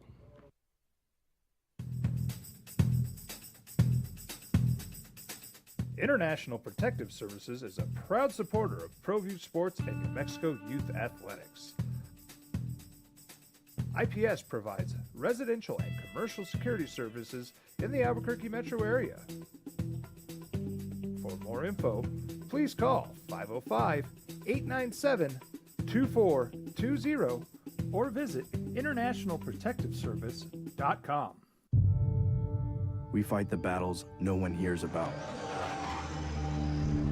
We drop into the middle of firefights to rescue others. And act as one-man air traffic control towers. We're the ones who go before all others.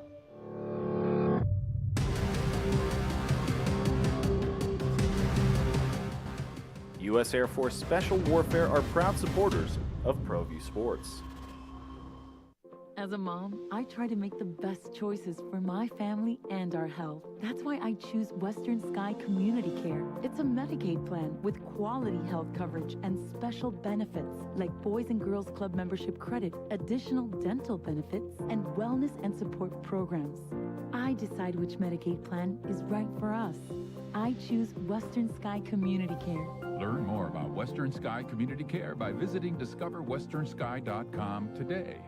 For 50 years, Clark's Pet Emporium has been your pet's favorite stop. Fish, birds, cats, dogs, reptiles, and small animals. Clark's has built a tradition of friendly, knowledgeable service focused on affordable, quality pet care products and food. Locally owned and operated with 2 convenient locations for all your pet needs, including an extensive selection of gifts for both owners and pets. 11200 Manal Northeast or 4914 Lomas Northeast. Clark's Pet Emporium is celebrating 50 years. Thank you, Albuquerque, the pet supply superstore. ClarksPets.com. Hi everyone, my name is Master Sergeant Jacob Groves. I am a Air Force Special Warfare Pararescueman. Air Force Special Warfare are proud supporters of ProView Network and New Mexico Youth Sports. Air Force Special Warfare operators are critical thinkers. They maintain a high level of fitness, they take initiative, and they don't quit. For more information on Air Force Special Warfare, contact me at the number listed below. U.S. Air Force Special Warfare are proud supporters of ProView Sports. We fight the battles no one hears about.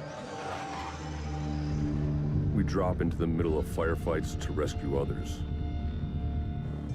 And act as one-man air traffic control towers. We're the ones who go before all others.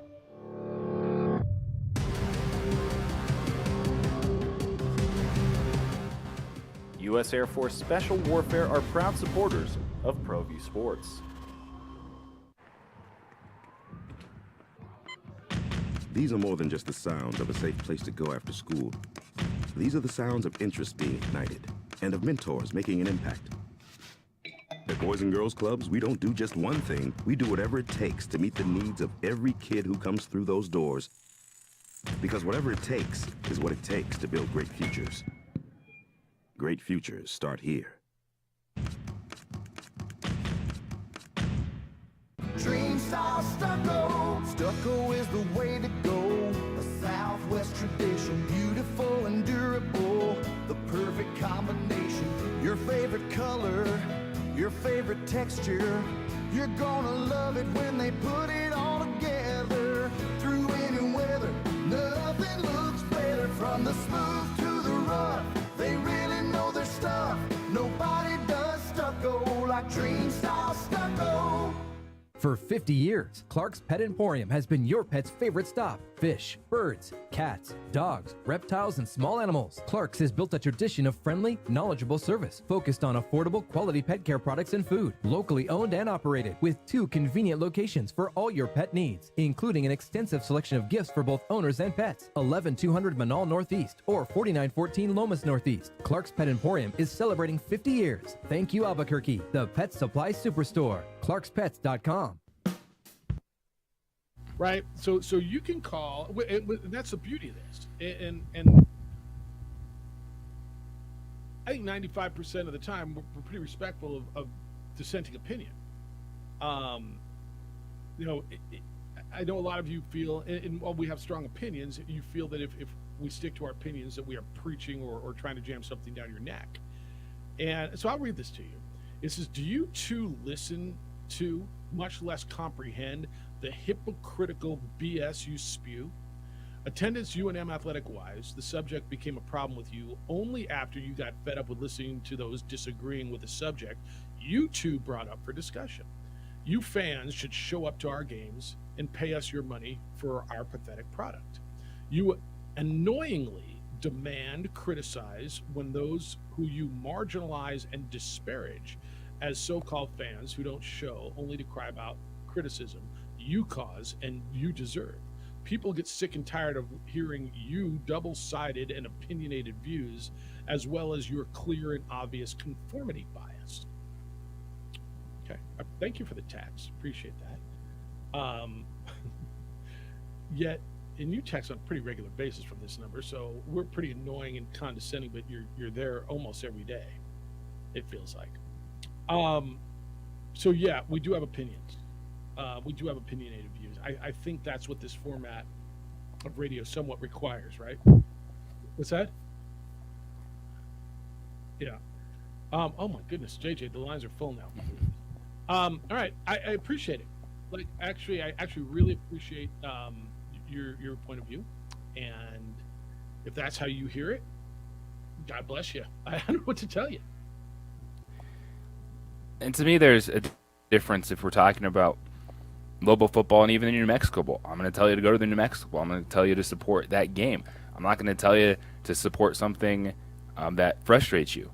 And if I don't, because that's been a constant opinion from that texter all season long, is you're going to show up to things when a team's good and you're not going to invest money in it when they're not. Like, that's not groundbreaking news. That's nothing news. That's sport. That's the business of sport. That's what these teams are trying to do.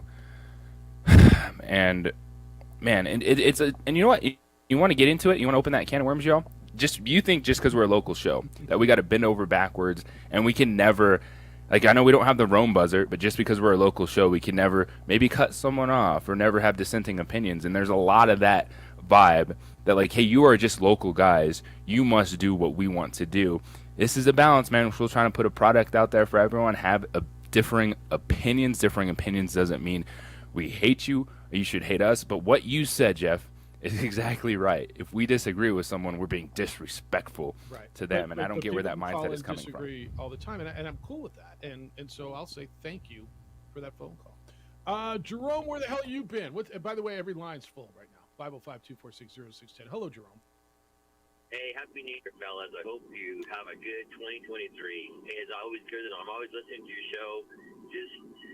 Just life-changing things happening, so I still listen, but I haven't called in as much. Hey, props to New Mexico State Aggie football, Jerry Kill and the football team. That was a fantastic bowl game win. It would have been nice being in the New Mexico Bowl, but we'll take whatever we can get. So it was really super nice.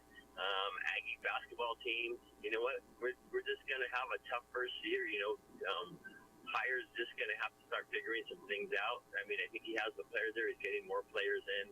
It's just growing pains. You can't replace a whole roster and expect to get back to win a first-round NCAA tournament game. So Aggie fans, just be patient and things will be fine. Hey, congrats to Lobos fans for getting in the top 25.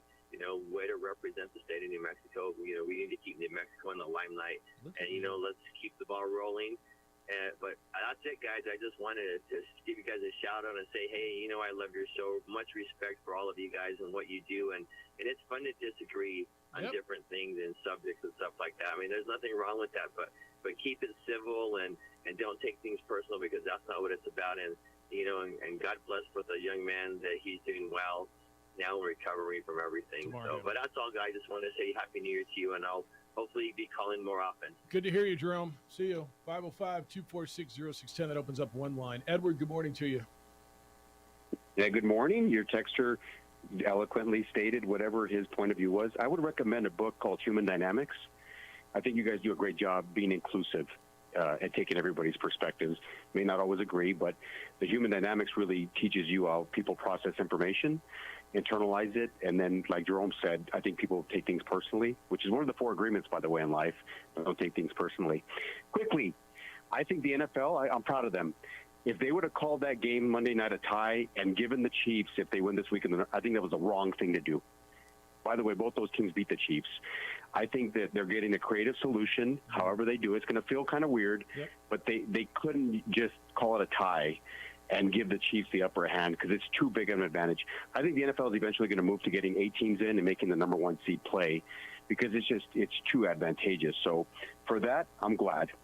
The number 1 quarterback the last 8 weeks in the NFL has been Trevor Lawrence. Before the year started, I said he would be a most improved player. This is essentially his rookie year with the debacle that happened last year. And I think that he's going to win Saturday night and get into the playoffs.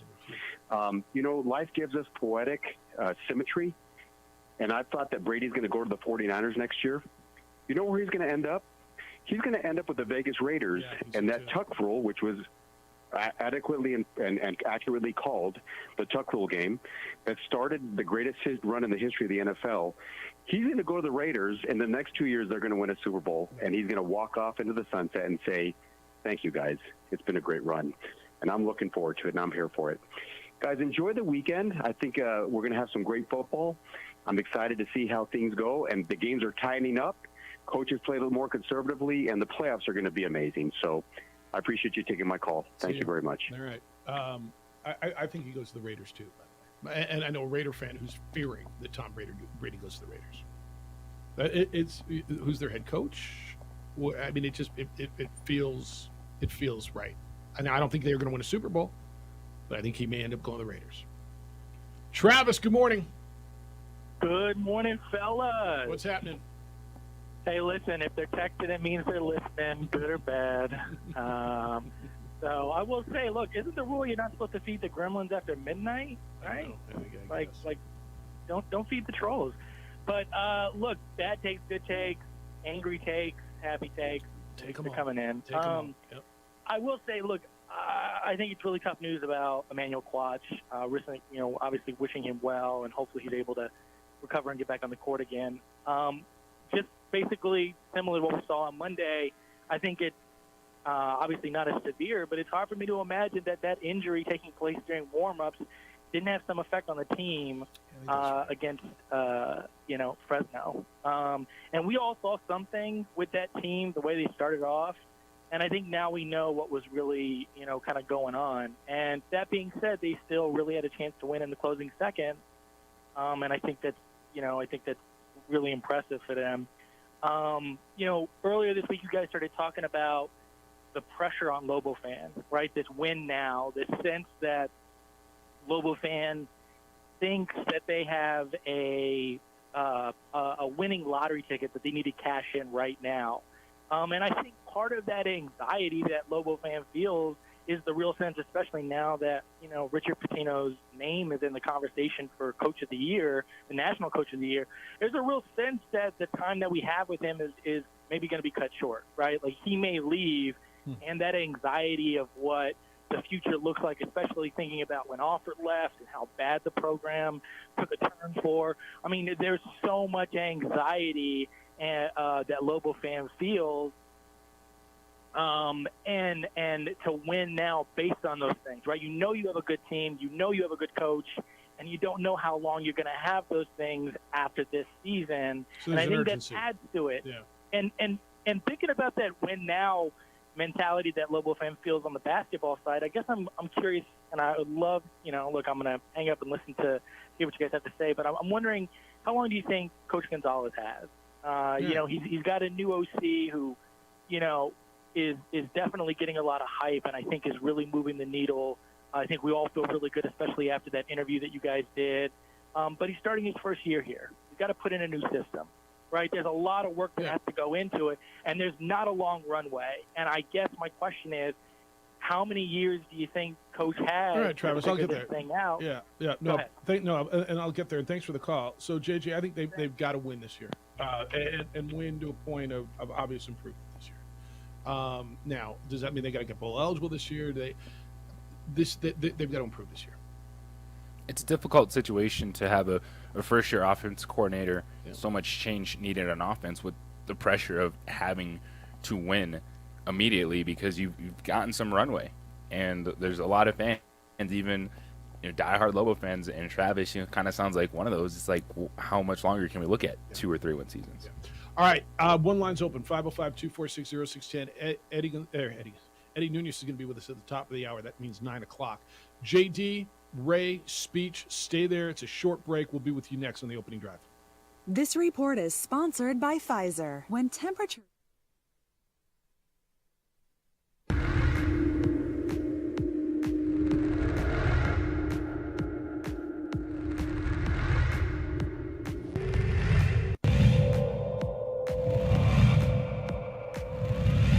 Young, here's one up off the rim. Jarek Dudahl with that shot, and Mask underneath. Defense is not there in time. Good move by Justin Mask. Well, first.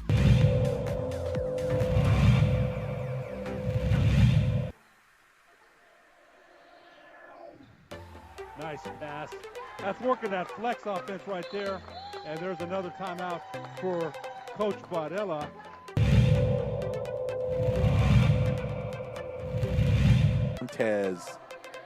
Montez scans the seam, finds the corner, shot is up. Ooh, there's another one. Aris, that's 9 for Aris as she's hit. And Coach Segura said there have been some injuries on preps as far as the players, so maybe playing zone right now. Fight's 3 is good. Jackson Fight knocks it down for the left side, from the left side for the Sun Devils. They lead by 10. They're playing. A perfect 36 on his ACT composite. Big 3! Buried in by Dylan McCleskey.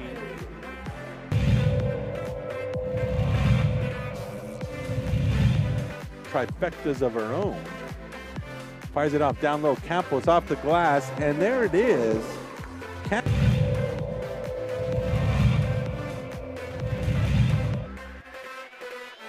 Quick this shot. They got a shot up in 5 seconds. Transition threes up. And it's hit at the buzzer by Ian Koenigsberg. Picture perfect execution. Ball that hit the ground in 5 seconds.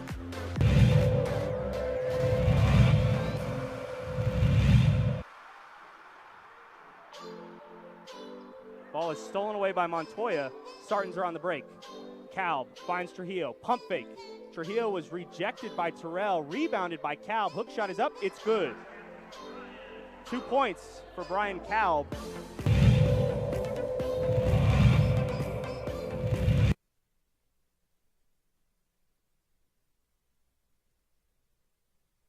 And I got one open for you right now. Ray, thanks for holding. Good morning, Ray. How's it going, guys? Good. How you living? Good. I think that's a good hire, that offensive coordinator. I've seen Alabama play, and they've got a pretty good offense. And the best athletes on the Lobos team now, and the last couple of years, has been their running backs. And I think that's going to work out real good because you're going to run the ball first, pass second, and that's our power. That's our strength is our running backs. Hey, and just wanted to say, you guys do an excellent job broadcasting. You let people say what they got to say, and you have an opinion to say back. And it's just these people that email, they email that way they don't get nothing to send back to them. You know, but they just want to hear what they have to say, and they text it, and that's all there is. But you guys are just doing an excellent job. And JJ, you took the words right out of my mouth. You got to go do what Jim Rome does. You get these callers mud and that. Just ban them for 6 months. Ban them for a year. We don't need to hear that negative stuff all the damn time. Thanks a lot, guys. Thanks, Ray. Look, I got no problem with people who disagree with me. I really don't. Yeah, I'm not looking to ban anybody, and you know, I don't think anybody's running. And that's why I didn't have to read that. I'll read that. I'm not running from it. Hey, Marie, I just told you I'll stand by what I do and how I do it every single day. They don't call us the three jerks by accident. That's right. And I'm just glad I'm finally a jerk. You earned that reputation. I'm finally on like DJ's side. They only bring you to our side, Jeff, once in a while, and today's the day. I'm down with it. Like look, we're paid to have opinion. We're paid to discuss topics and look at them from different angles. And if there's that's what's so, I don't know, it shouldn't be startling to me anymore. It's okay if you all, or if someone calls and disagrees with us, that's cool. But if we have a differing opinion from a caller or callers or texters or whatever, then somehow there's and I don't want to paint with a broad brush because most of you get it. But if you get upset because we have a differing opinion, then it becomes condescending or disparaging. And if that's how I come across, first of all, I apologize. That's not my intent. I think we've got, and I've been criticized for this, certainly by people who matter, for being way too tolerant, JJ, right? Way too tolerant. That I let people go on too long, that I let too many opinions happen. And it's the way I've done this for a lot of years, and it's hard for me to change that. And maybe it comes back and bites you, but I got no problem. If you had a problem with us, look, man, you know where I am every day. Or at least almost every day, right? I'm right here, 505-246-0610. Speech, you want to talk about the tuck rule, do you? Well, because Edward was speaking about Jeff, how you doing? What's happening? Hey, I got a question for you. A couple callers ago, a guy called about Tom Brady going to Raiders. Yeah. And he was talking about the tuck rule. Yeah. And he said that was called correctly. Now, I'm just asking, just by the wording of the rule, he's tucking the ball back to his body, which means it should be a fumble. I never understood that call. Can you clarify? I always thought it was a fumble, right? But so JJ, it was called an incomplete pass, correct? Yes. Yeah, supposedly the ruling was his arm was going forward.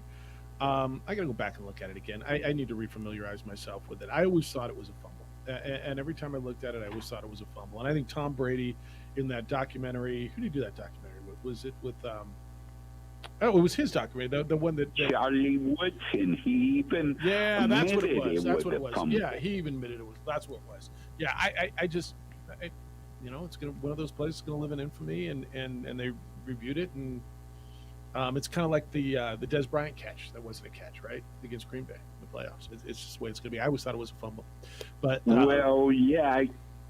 On that play, it's always you got to complete the catch going to the ground, and it seems a lot of these rules are judgment rules, where the ref could go either way. Yeah, and even when they went back and looked at it, right, it was that way. But yeah, that's how it was. All right, no, Speech, good to hear you. Thanks, JJ. Remember that And I'm trying to go back to it. I'm trying to remember the exact ruling on it. Do you? No. Yeah, I got to go back and look at it again. Charles Woodson tackled Brady, right? And it looked to be a fumble. And it was Greg Bickert who recovered it. And so if it was a fumble, it would have probably sealed the game. They reviewed the play. Eventually, it was determined that Tommy had halted the passing motion. So it was starting to go forward in the attempt to tuck the ball back into his body.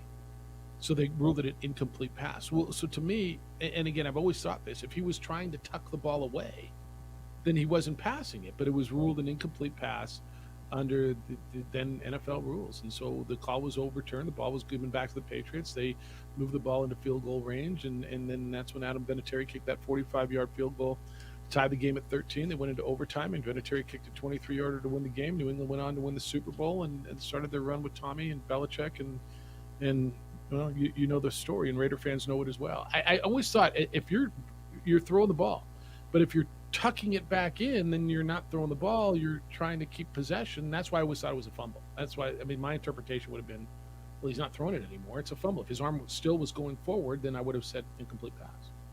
Makes sense? Yeah, and I'm glad that January 6, 2023, we are dissecting the tuck rule from whenever that game was played.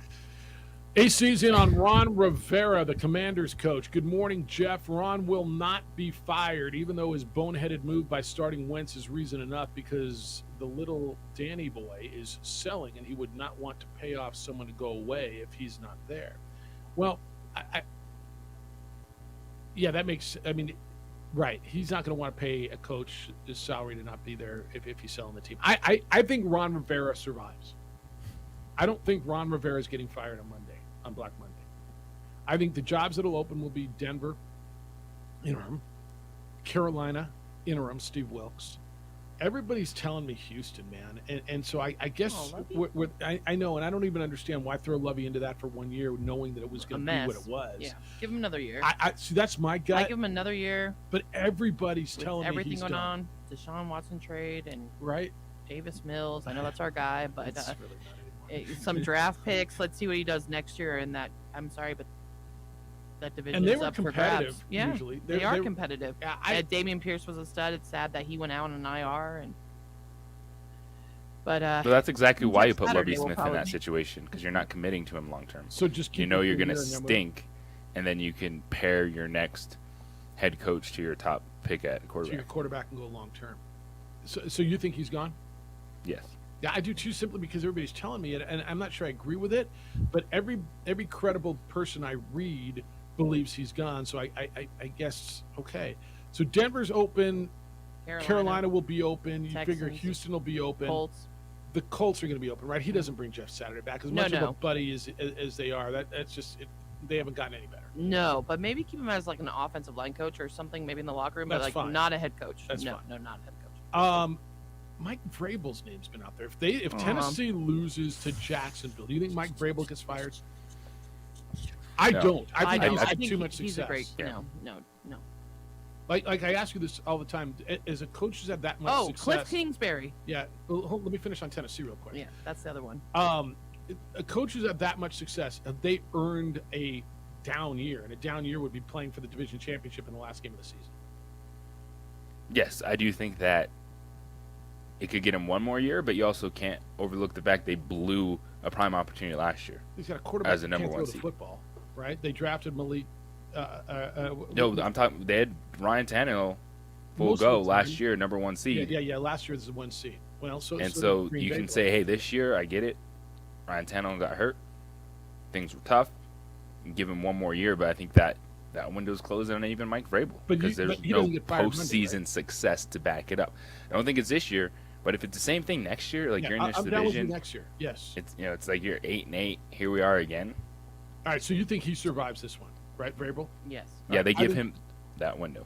All right. I'm Kingsbury. I think he's. Yeah, sorry. I was like, okay, that's the other one. I knew there was one more. Yeah. No, I think he's gone. Brandon Staley saved his job with the Chargers because he made the playoffs. I think that's. What if they go out in the first round? That's tough. That's the only. Cliff Sean Kingsbury- Payton's sitting there. Sean I Payton, know. like he, And I've heard from Charger fans. Of course, they want Sean Payton. well, I'd rather have Sean Payton than Brandon Staley Me too. I think Brandon Staley should be a Where's coordinator. Sean Payton going to be coach? He's going to be a coach next year. Where's he going to be coach? That's all right. So let's say we just opened up Indianapolis, Denver, Carolina, Houston, and where else? Indianapolis, Carolina, Cardinals. Houston, Cardinals. You say Carolina? Yeah, a couple of times. And right. Chargers. Maybe. Well, the Chargers aren't open. What's the most attractive job? I mean, it's not Denver, is it? You're stuck with Russell Wilson. It's not Indy. Who's your quarterback? It's not Carolina. Who's your quarterback? It's not Houston. Who's your I mean, What's Kyler Murray going to be? right? All right, we're going to talk UNM athletics next. Eddie Nunez is the athletic director at the University of New Mexico.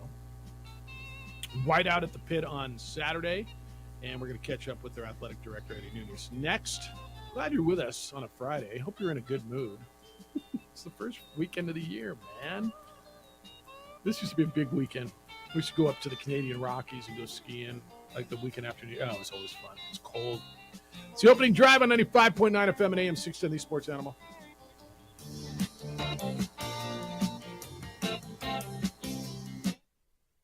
We would like to thank the following sponsors for making this broadcast possible.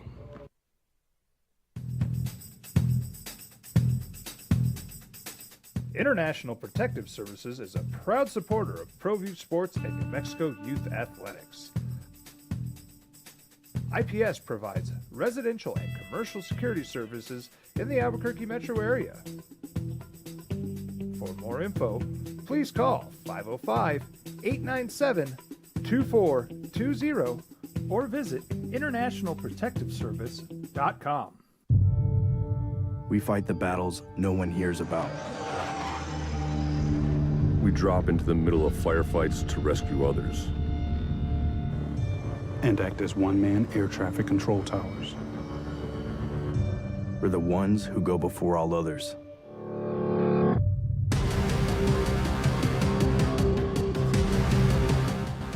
U.S. Air Force Special Warfare are proud supporters of ProView Sports. Don't sacrifice quality of flavor when you're in a hurry. Golden Pride offers ribs, fried chicken, green and red chili breakfast burritos, and Frontier Cinnabons. 4 great locations, or visit us online at goldenpride@abq.com. Golden Pride Barbecue Chicken and Ribs, proud supporter of ProView Sports Network. Hi everyone, my name is Master Sergeant Jacob Groves. I am a Air Force Special Warfare Pararescueman. Air Force Special Warfare are proud supporters of ProView Network and New Mexico Youth Sports. Air Force Special Warfare operators are critical thinkers. They maintain a high level of fitness, they take initiative, and they don't quit. For more information on Air Force Special Warfare, contact me at the number listed below. U.S. Air Force Special Warfare are proud supporters of ProView Sports.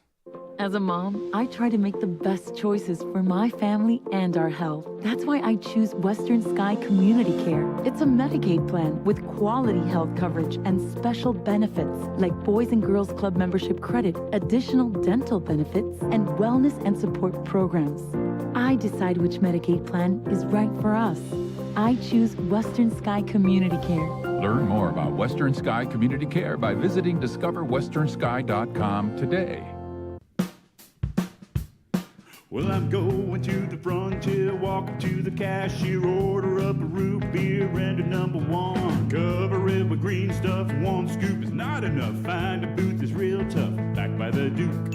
Meet my family, meet my friends in the quirkiest restaurant I have ever been. Albuquerque's favorite spot. It's the Frontier Restaurant. The Frontier Restaurant is a proud supporter of ProView Networks.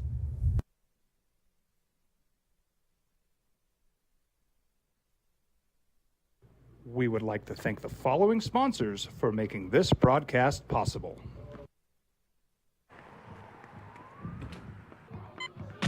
These are more than just the sounds of a safe place to go after school. These are the sounds of interest being ignited and of mentors making an impact. At Boys and Girls Clubs, we don't do just one thing. We do whatever it takes to meet the needs of every kid who comes through those doors. Because whatever it takes is what it takes to build great futures. Great futures start here.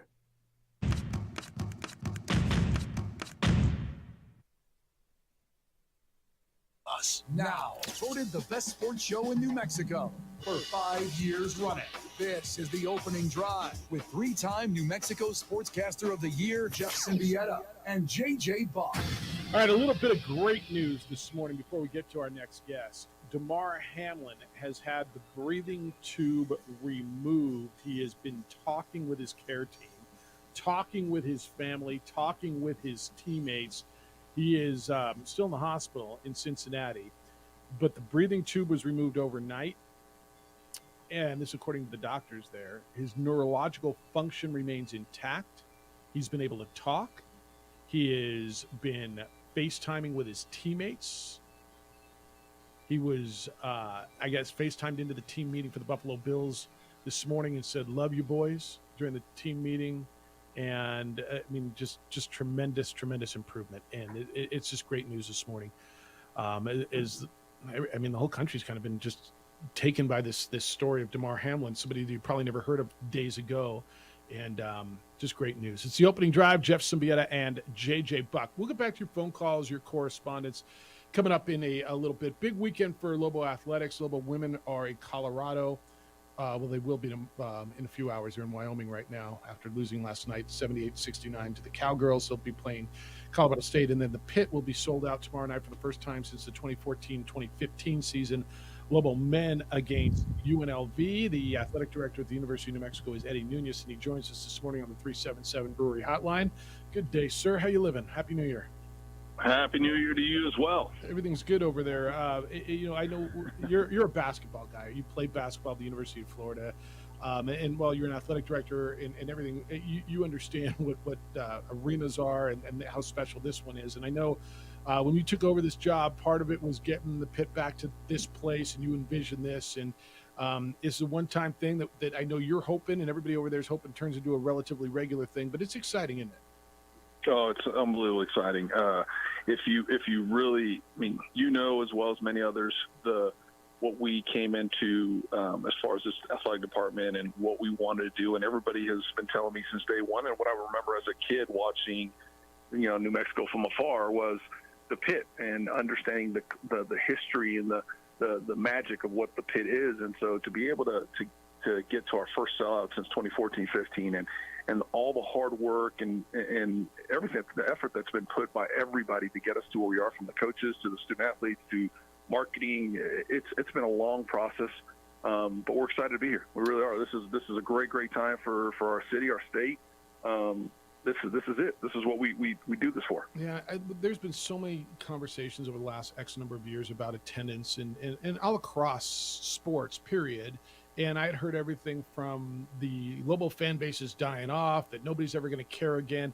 I guess bottom line to so much of it is winning is probably the number one factor in attendance, period, no matter where you are, huh? Yeah, as much as we all like to sit here and say if we could put on a couple more little promotions or this or that it's going to help, the reality, it goes back down to two things to me. Is if it's the team, as far as the coaches and the players, if they're all in, if they're a good group of individuals that the community could rally behind, and it's winning, because everything else that we do is really to highlight those factors. And so, no, we're excited. I mean, this is what we've worked hard for. The kids, they've deserved it. And I said this in the letter that I put out earlier this week. I don't even remember anymore. I feel like days are running together. But the trust had to be built back. And I'm a big believer that, unfortunately, the trust wasn't there when I first arrived here, and we had to do a lot of things differently. We had to talk about tickets. We had to talk about the suites. We had to do things differently, and we've come along. All right. Well, we might have to reestablish that. I don't know. I trust that phone line anymore. I was talking about trust. Yeah, you want to try and back? Hello. Yeah, there you are. All right, you're back there. All right. So we heard somehow there's just. Are you still there? I'm hearing that buzzing. All right, let's reestablish that. I'm going to let him go, and then let's reestablish that. JJ, there's a lot to that. There was so much noise outside of Lobo Athletics on the field, right? There was, whether it was budgets, whether it was police blotter stuff, and I guess that's a big part of it, isn't it? Yeah, it's when it's one thing to lose games, and it's another thing when you have all that extra on top of it. And then you got a lot of work to do, and that's what Eddie is discussing. So it'll be the first sellout at the pit. It'll also be a whiteout coming up on Sunday. On Saturday, 7:30 on Saturday. So you're encouraged to wear white to the game. And hey, Richard Pitino yesterday. Yeah. He said he'll even take it if you wear your Cowboys white jersey because he knows this is such a Cowboys town. Just wear white. All right, so Eddie's back with us. So it doesn't matter what you wear as long as it could be Cowboys. As long as it's probably not UNLV white. Is that okay? Eddie, you back with us? I am. Apologize for that. Must be this wonderful cell service. Yeah, no worries. Eddie Nunez, the athletic director at UNM, is with us. But you were talking about trust and regaining the trust, and you think that's a big part of the up support a little bit. I do. Listen, there were a lot of things that probably weren't ideal years before, and the success wasn't there. And we needed to have everything come together. You needed to have a coach that wants to do it and do it the right way. You wanted a student athletes that the people could believe and worked hard, that represented them the right way. We had to be an athletic department that did everything with transparency, and all that's come together at the right time. And so, no, it's been great. We got to. I think for all our sports, not just basketball, but basketball is really right now where our fans are supporting and seeing it firsthand. So it's good. It's a good time. Well, do you talk about that trust? And then we've heard it from Richard Pitino. We just had Bryant Benson on this morning talking about, not just his conversations with Danny Gonzalez, but his conversations with you about the vision of this athletic department and how important it is to have the right people in the right place, and how key are those relationships for you that everyone in the athletic department is on the same page? It goes a long way, and I know the relationships. I heard him talk, and I think you could hear that energy in Coach's voice this morning. That's something that I've always prided myself on, is trying to make sure that we have the right people. They understand what the vision is. The vision hasn't changed. We want to be the best we can be. We want to give our student athletes the best experience. How do you do that? Well, you do it with good people. You do it with everybody working together. And look, you guys know as well as anybody else, it's not going to be easy. There's going to be some adversity, and it's up to us to find a way to overcome it. And once we do, we're in a better place. And so I'm excited for having people that understand the vision. Working together is key. And Richard and his staff are unbelievable when it comes to that. I mean, it's a great relationship. And that's what we need here. We need people that understand that this isn't just them by themselves trying to make this happen, or us by themselves. It's all of us together. Eddie, what are you learning about this venue when it's packed? Is it you just need a couple more popcorn kernels? You got to make sure that everything's open. Waving the wand. You got to work harder. I think we've heard it all. We've heard everything that we need. When this place is rocking, my biggest complaint that I heard going into the last couple games where we need to get people in before tip-off. Well, if it took me to grab a wand and help people get in quicker, I was going to do it. So, no, it goes back to we're all in this together, and nobody is bigger than anybody else. If it takes me to go work concessions, which I don't think anybody wants to see that. I can work the one pretty good, but I don't know about the concessions line. But everybody's working together. We've increased the number of stands. We've increased the number of people. During the holidays, it was a little hard with people, but we're trying to just enhance every aspect. And I think one of the pieces I just want to hit on right now quickly is traffic. Traffic is not pleasant. I mean, Jeff, you know this when it comes to running any event. So what we've done is we've put out on our website a link that shows everybody how to use better routes to get to their parking lot. Lead Cole. Have people come off on Lead Cole instead of Avenida C. Chavez. Hey, that's my route, man. You're going to clog it up now. That's my route. Yeah, unfortunately, you can't enjoy that route anymore by yourself. We need to kind of give it up to some others. Yeah, I got to share that. Yeah, but it's Lead Cole, Gibson. Use some alternate routes to get here that will actually get you to your parking lot much faster.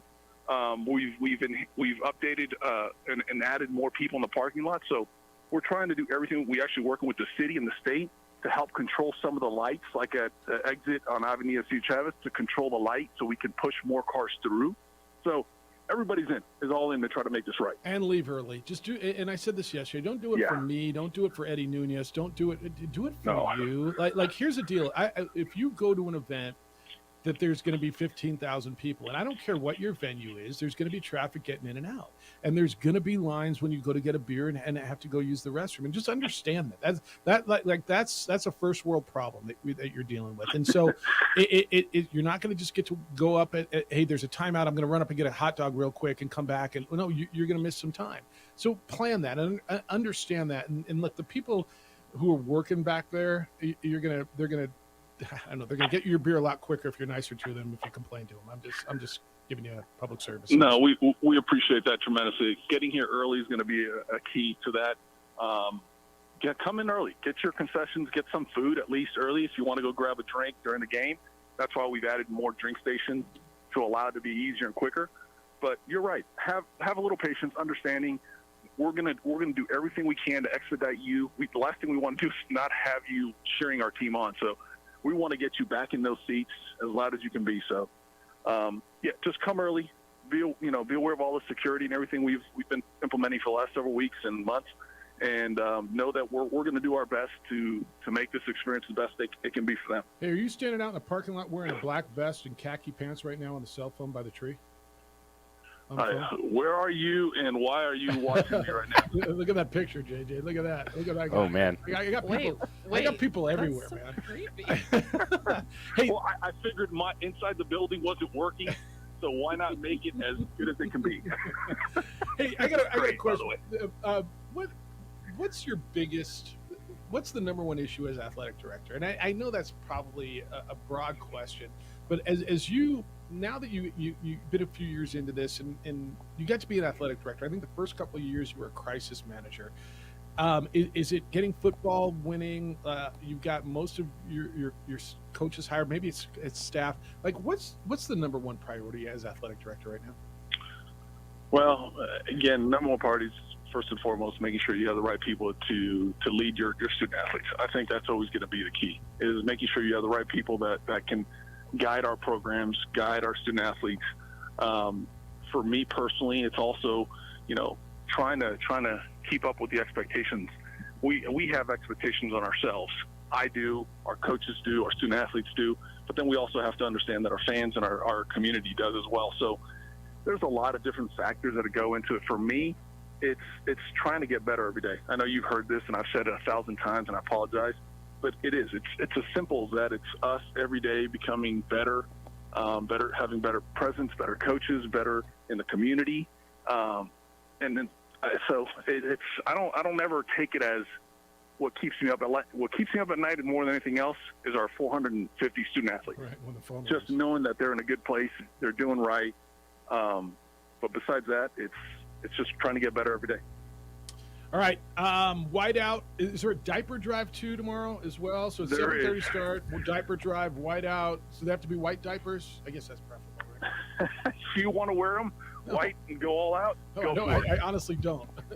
That's okay. I mean, is that requisite too? Because if that's the case, I might watch on TV.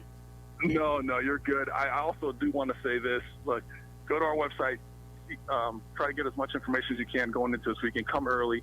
And hopefully our fan base got excited about our new offensive coordinator and some of the changes we're going to be doing with the staff, as well as some of the players that they're hoping that are going to be signing here sooner rather than later. So get excited, because football, honestly, it wasn't where we wanted it to be.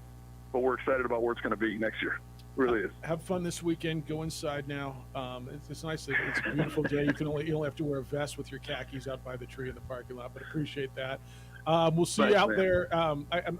What game was it? The Iona game. My nephew and my daughter used the seats, and I used my media pass. And I saw her at halftime. She's like, "Dad, Eddie Nunez had the wand. He's the one who wanted me when I came in through security." Yeah. See, it's in this job description and other chores as designated or whatever. If you, A-Marie, or anybody, JJ, want to volunteer, we have some opportunities available for you to volunteer. So just let us know. Have fun this weekend. We'll see you out there. Thanks for the time. Thanks, guys. Take care. Eddie Nunez, the athletic director at the university. Is that kind of weird that I had that picture? Yeah, that was what? I got people, man. That's just still weird. I know, Jeff. We know you're like the mayor here. I'm not that, but I just so yeah, you are. All right, bye. To the point where it's not Marty Chavez, it's Jeff Simieta. 505-246-0610. You can get in on what he said, what Troy or what Brian Vincent had to say, and heck, DeMar Hamlin being off a breathing tube is a big deal as well. You're in business. We're all in business, so we all know how important computers and network and remote access are to everyday success. ABQ IT knows most business owners just want to know three things, right? Your system's secure, it works, and what's it going to cost me? And they created a business model with you in mind. ABQ IT will monitor your computers. They'll monitor your network, keep them operating. They'll watch for any activity that's malicious and protect your operation. And maybe best of all, they do it with one predictable monthly cost. So you currently get a bunch of bills, one from the internet company, one from the cybersecurity company, another when you buy new equipment. ABQ IT does it all at one cost, no hourly rate or labor billing, no hidden fees or out of scope charges. Your rate is predictable each month. Take advantage of this. Get a free assessment from ABQ IT. You won't have to worry about your computer problems again. Visit abq-it.com. That's abq-it.com.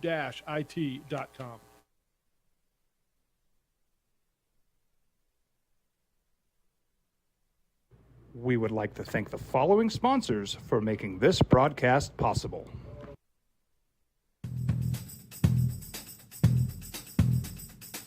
International Protective Services is a proud supporter of ProView Sports and New Mexico Youth Athletics. IPS provides residential and commercial security services in the Albuquerque metro area. For more info, please call 505-897-2420 or visit internationalprotectiveservice.com. We fight the battles no one hears about. We drop into the middle of firefights to rescue others. And act as one-man air traffic control towers. We're the ones who go before all others.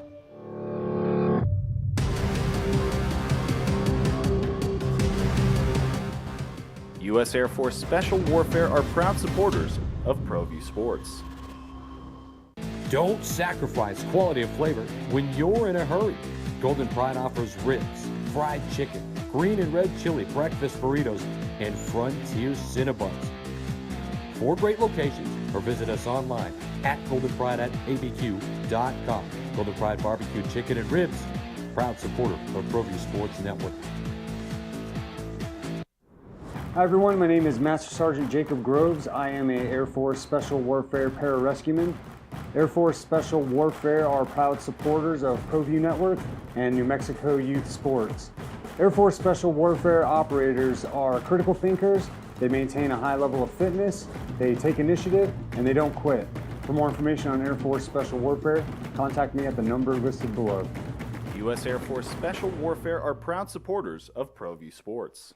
As a mom, I try to make the best choices for my family and our health. That's why I choose Western Sky Community Care. It's a Medicaid plan with quality health coverage and special benefits like Boys and Girls Club membership credit, additional dental benefits, and wellness and support programs. I decide which Medicaid plan is right for us. I choose Western Sky Community Care.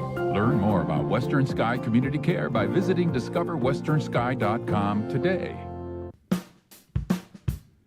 Well, I'm going to the frontier, walking to the cashier, order up a root beer and a number one. Cover it with green stuff, one scoop is not enough. Find a booth that's real tough, back by the Duke. Meet my family, meet my friends in the quirkiest restaurant I have ever been. All of Albuquerque's favorite spot, it's the Frontier Restaurant. The Frontier Restaurant is a proud supporter of ProView Networks.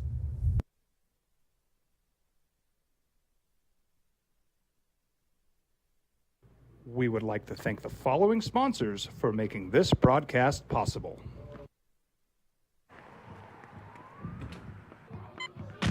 These are more than just the sounds of a safe place to go after school. These are the sounds of interest being ignited and of mentors making an impact. At Boys and Girls Clubs, we don't do just one thing. We do whatever it takes to meet the needs of every kid who comes through those doors. Because whatever it takes is what it takes to build great futures. Great futures start here.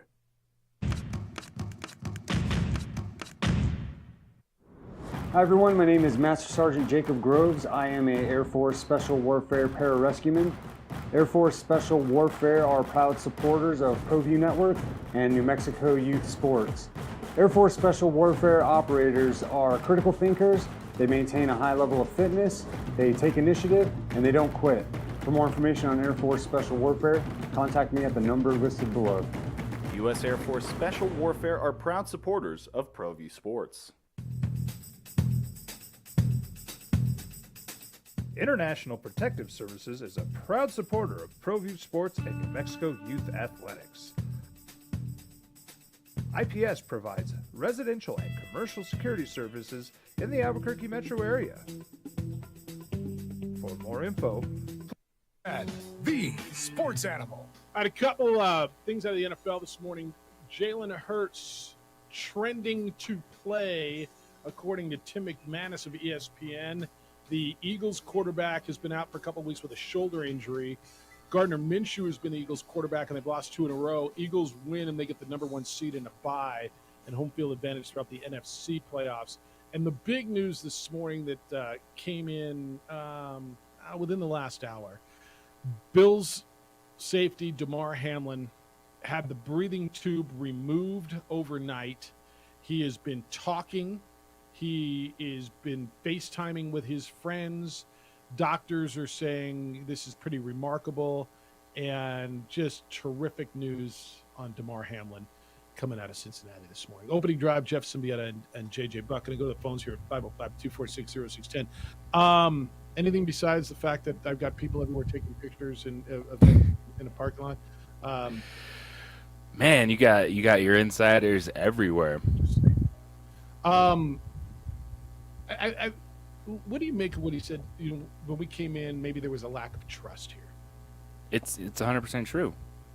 The previous athletic director was going through court proceedings. I still believe he is with that situation.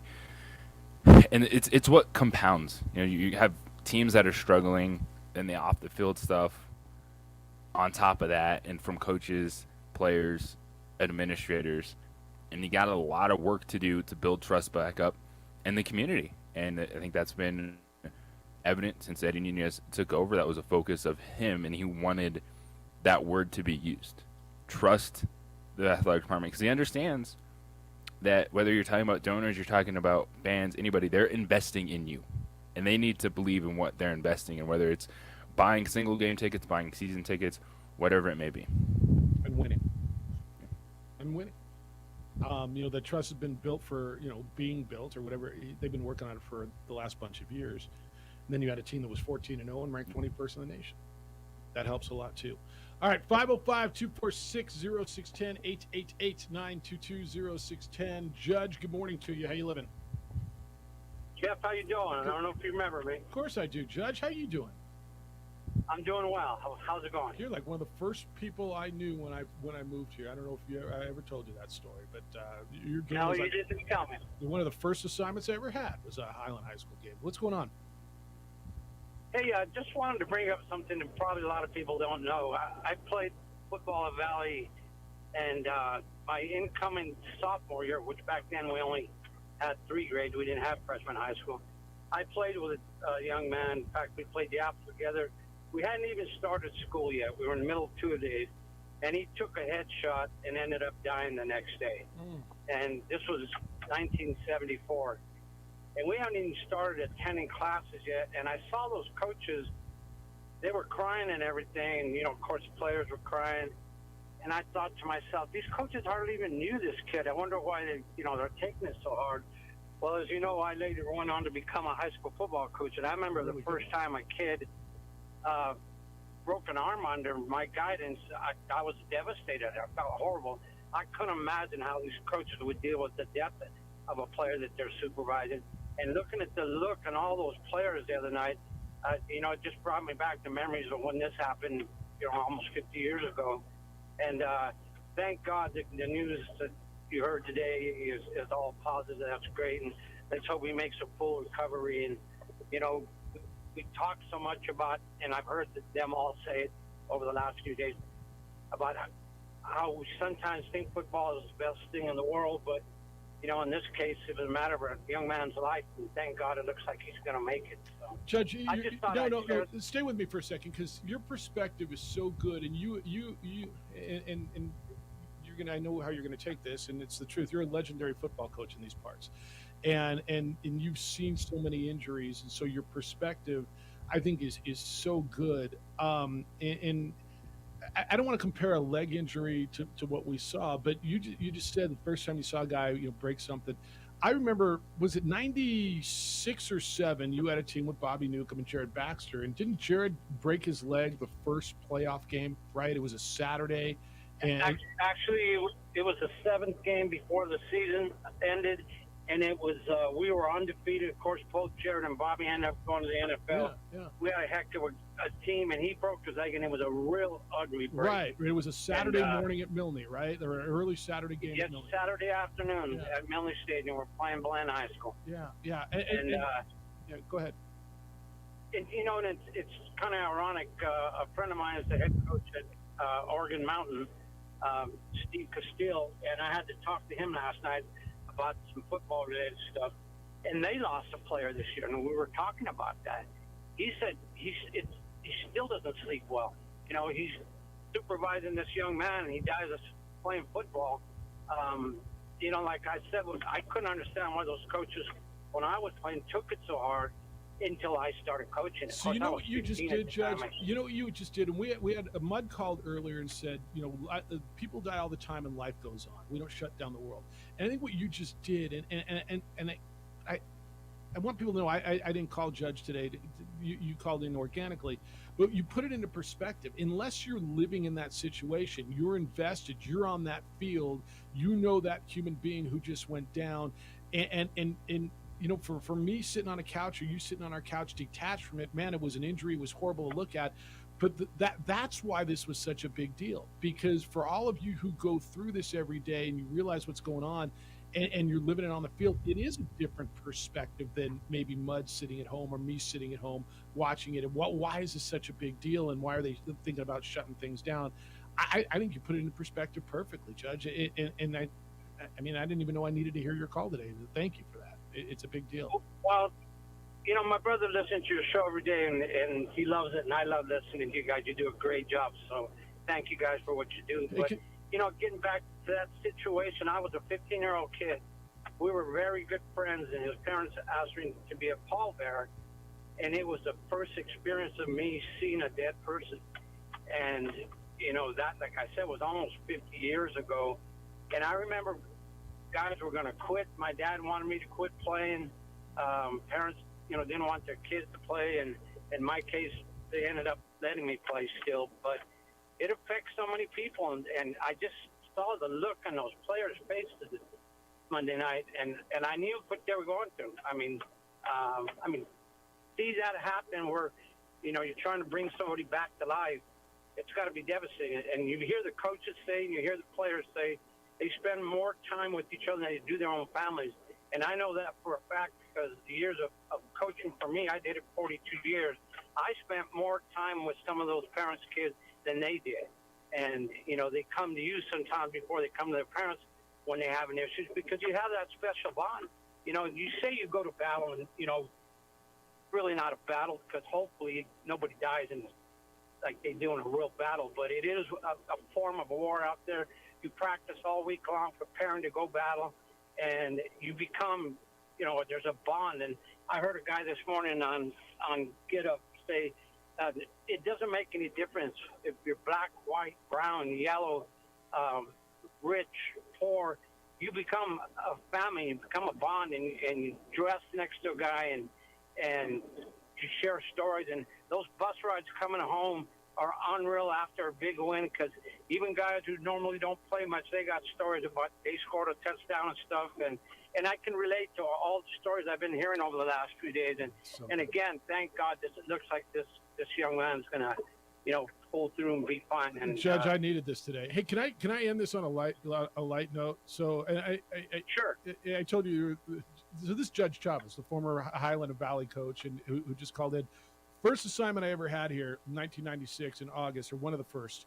Terry McDermott sent me out on Thursday to go shoot a Highland football game, and you had that team with Bobby and Bobby Newcomb and Jared Baxter, and I was on your sideline, and you were out screaming, and I came back, and you made it.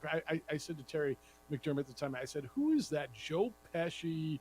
MF, who is this guy?" And he kind of told me, and I got to know you over the years, and it was one of those things from 1996 that still burned in my mind. You yelling and screaming and coaching those guys up, and the way they loved you on that football field. And I've enjoyed watching you over the years and all the success. So the call today and the perspective.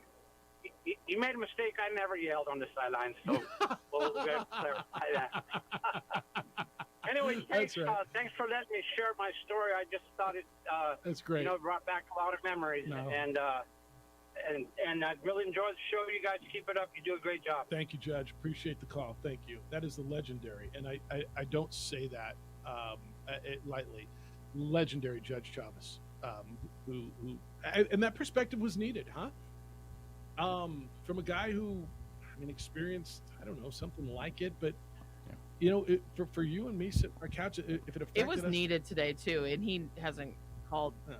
That was just I don't know perfect if in he's ever sync. called a show. No, he hasn't. No, I haven't heard since I've been here. Yeah, he's been on our show, but I don't know if he's ever called it. All right, we'll go back to the phones, and you can respond to that. And it was good to get a little good news on DeMar Hamlin this morning. And I have to tell you guys about 377 Brewery. I've been telling you about it. I've been excited about it, especially because we started these pre-games for men Lobo home games.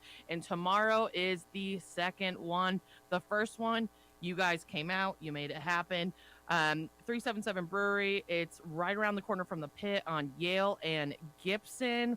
What we're doing is before every home Lobo game, 2 hours before the game, we're going to get you in, get you out with food specials, drink specials, and we're giving away gift cards, merch, future tickets to future Lobo games. It's a lot of fun. You got to come check it out. We had $2 off green chili cheeseburgers, fish and chips, wings. They made like a special cherry limeade for Lobos. It was a lot of fun. Lobo fans, this is what we need, and you want to support local. Well, 377 is the place to go. You can check them out in advance at 377brewery.com. I hope to see you tomorrow before we take down UNLV from 4 to 6 at 377 Brewery, again on the northwest corner of Yale and Gibson.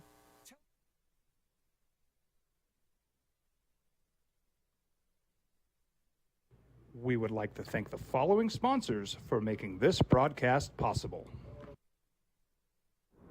Hi everyone, my name is Master Sergeant Jacob Groves. I am a Air Force Special Warfare Pararescueman. Air Force Special Warfare are proud supporters of ProView Network and New Mexico Youth Sports. Air Force Special Warfare operators are critical thinkers. They maintain a high level of fitness, they take initiative, and they don't quit. For more information on Air Force Special Warfare, contact me at the number listed below. U.S. Air Force Special Warfare are proud supporters of ProView Sports. These are more than just the sounds of a safe place to go after school. These are the sounds of interest being ignited and of mentors making an impact. At Boys and Girls Clubs, we don't do just one thing. We do whatever it takes to meet the needs of every kid who comes through those doors.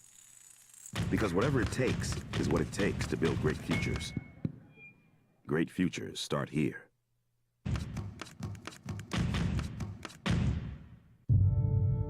We fight the battles no one hears about. We drop into the middle of firefights to rescue others. And act as one-man air traffic control towers. We're the ones who go before all others.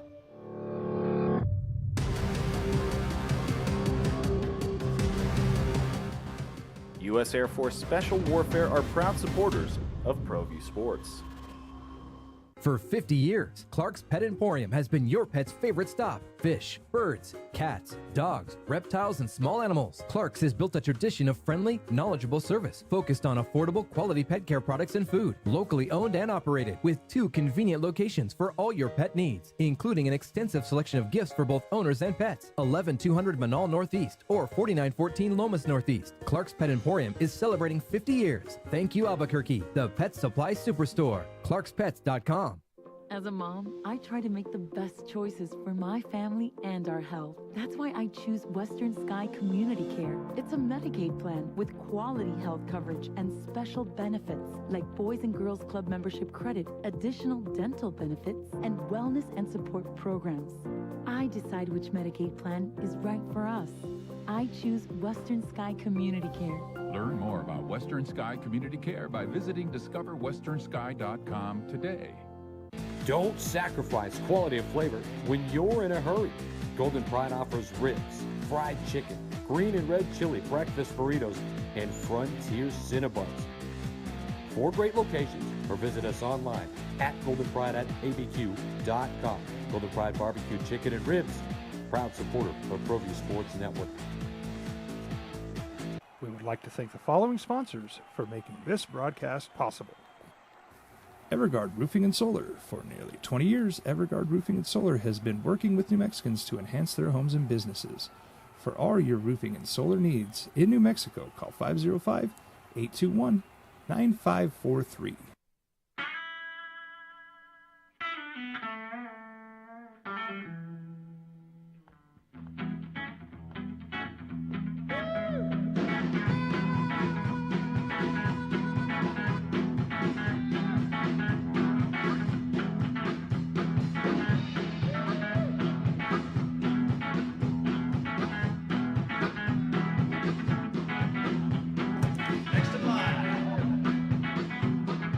Rudy's is a proud supporter of ProView Networks. Well, I'm going to the frontier, walking to the cashier, order up a root beer and a number 1. Cover it with green stuff, 1 scoop is not enough. Find a booth that's real tough, backed by the Duke. Meet my family, meet my friends in the quirkiest restaurant I have ever been. All of Albuquerque's favorite spot. It's the Frontier Restaurant. The Frontier Restaurant is a proud supporter of ProView Networks.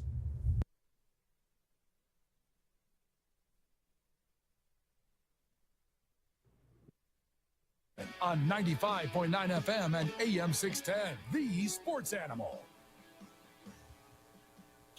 John says, great to hear from Judge. What a great guy. I've known him since we were freshmen at UNM in 1977. Love Coach Chavez. Great perspective on his part. I'm not going to lie, man.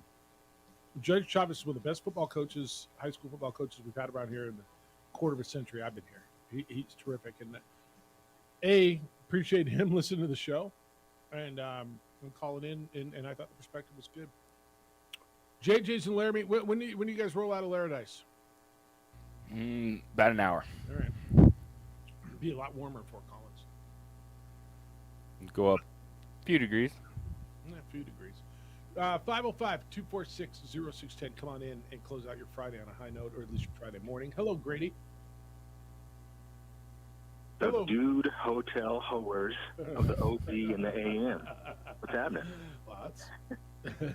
Hey, it's almost impossible to put too much or even enough respect on Coach Chavez's name. As a kid who grew up here, played football here, Yaffle all the way through high school, going way back to the 80s.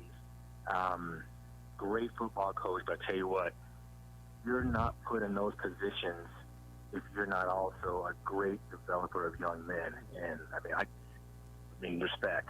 We never beat the guy, and it's something that that's a big deal. I mean, you can't put enough respect on the man's name. So want to get that out there right away. And to kind of follow up on that, the Damar Hamlin thing to me, what was very interesting, and to use a phrase that Edward likes to say, cognitive dissonance, it really humanized the NFL players, athletes, just athletics as a whole. And some people apparently just didn't like that.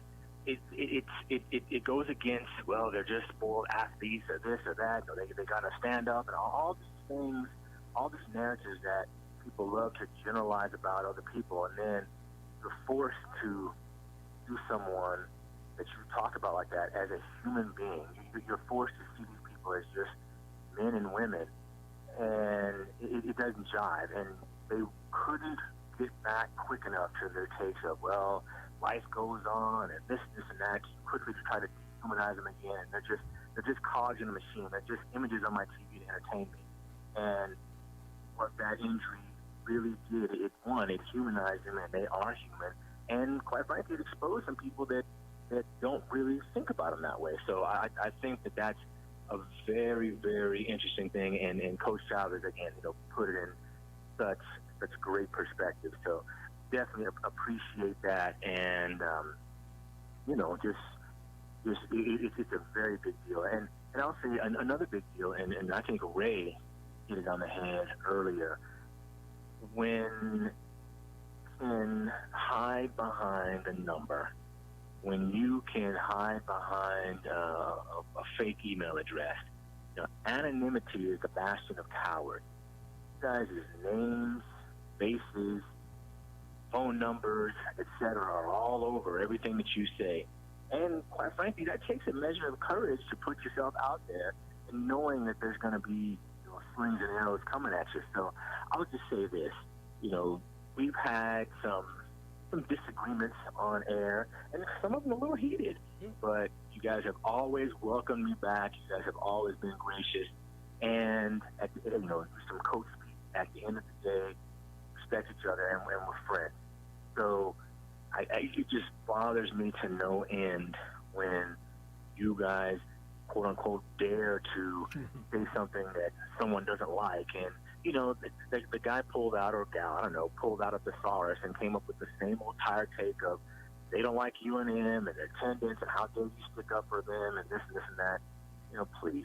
And I, for one, even if I was the victim of it, wouldn't mind a Rome-type buzzer every now and then, because I tell you what, these rocks are starting to grow, giving them too much water. Tell you what, they're not thirsty anymore. Good to hear you. Have a great weekend. Appreciate the time. Sometimes we water the rocks too much. I'm guilty of that. Understand it. You water rocks, nothing grows. Understood. Again, man, we're here every day. Have a dissenting opinion. I encourage dissenting and differing opinions. It makes me think, and I like that. Hopefully, you'll take an opinion that differs in yours in the spirit in which it's offered. Man, I got a lot of friends who think differently than me. We're really good friends. I got family who thinks differently than me, and we still love each other, and we're family. Like that's what this format's about, man. I know there's some, and there, you and I had this conversation before. Lobo Talk's job is to be all pro Lobo, right? JJ, when you're doing a Lobo broadcast, it certainly has that slant. This show, we do sports talk radio in this town, and it's not. Sometimes it's not always going to be the opinion you want to hear, and I'm good with that. I'm here every day, and JJ's here every day, and Anne-Marie's here every day, and we'll take it and I'll listen to it. All right, text line. How likely is it, JJ, that we were talking to the next coach of Lobo football last hour? If Danny starts off 1-4 and 0-5, Vincent will be the interim coach, and if he does well, who knows? Look, I don't know. I mean, everything's possible in college athletics, right? Yeah, that's a possibility, because when coaches are let go, you look at the staff, who's there. That's usually the way the ladder works. Look at Texas right now, basketball. Chris Beard's out. Rodney Terry's the interim, and he might get the job. It says, please post the conversations with the new OC and Eddie today. Crisis mode broke out here at work exactly when both of them were talking. Our stuff is all up where you get your podcasts. You're looking at me like might be a little later today. Might be a little later today when JJ out of town, but it's up every day where you get your podcasts. The opening drive. You can go to our website, sportsanimalabq.com, and stuff's there as well. David sent me an email. Good morning, Jeff. Having the new offensive and defensive coordinators this season could help Danny Gonzalez. Being first-year coordinators at UNF gives Danny an excuse to plead for a fifth year if the Lobos have another losing season in 2023. Coach Vincent says all the right things, and I wish him a lot of luck. My advice to him: rent, don't buy. No hard feelings towards Coach Gonzalez. I just don't trust him, especially after he stated all preseason that there would be drastic improvement this past season and that Wysong was the most explosive and dynamic playmaker in the Mountain West. I agree with Coach Vincent. Talk is cheap. It's from David. Okay. Look, last year was not good.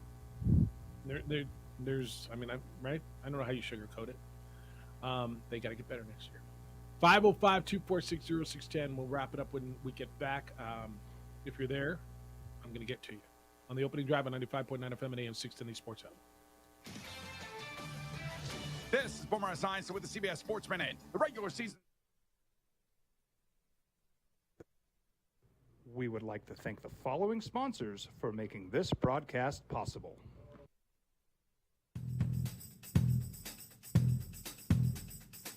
International Protective Services is a proud supporter of ProView Sports and New Mexico Youth Athletics. IPS provides residential and commercial security services in the Albuquerque metro area. For more info, please call 505-897-2420 or visit internationalprotectiveservice.com. We fight the battles no one hears about. We drop into the middle of firefights to rescue others. And act as one-man air traffic control towers. We're the ones who go before all others.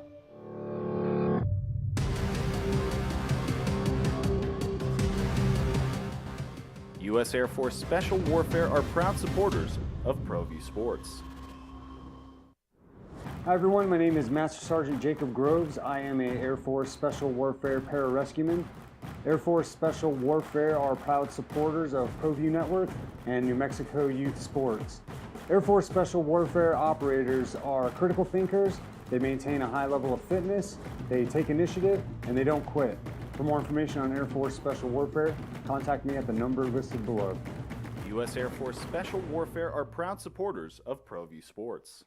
As a mom, I try to make the best choices for my family and our health. That's why I choose Western Sky Community Care. It's a Medicaid plan with quality health coverage and special benefits like Boys and Girls Club membership credit, additional dental benefits, and wellness and support programs. I decide which Medicaid plan is right for us. I choose Western Sky Community Care. Learn more about Western Sky Community Care by visiting discoverwesternsky.com today. These are more than just the sounds of a safe place to go after school. These are the sounds of interest being ignited and of mentors making an impact. At Boys and Girls Clubs, we don't do just one thing. We do whatever it takes to meet the needs of every kid who comes through those doors. Because whatever it takes is what it takes to build great futures. Great futures start here.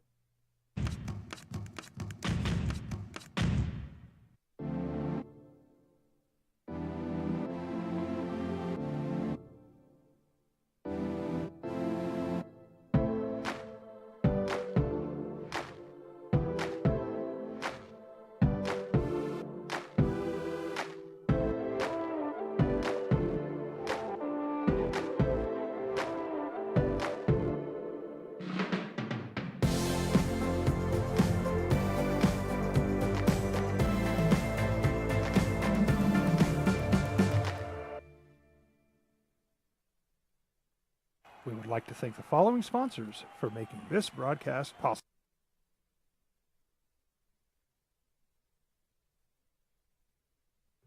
We would like to thank the following sponsors for making this broadcast possible.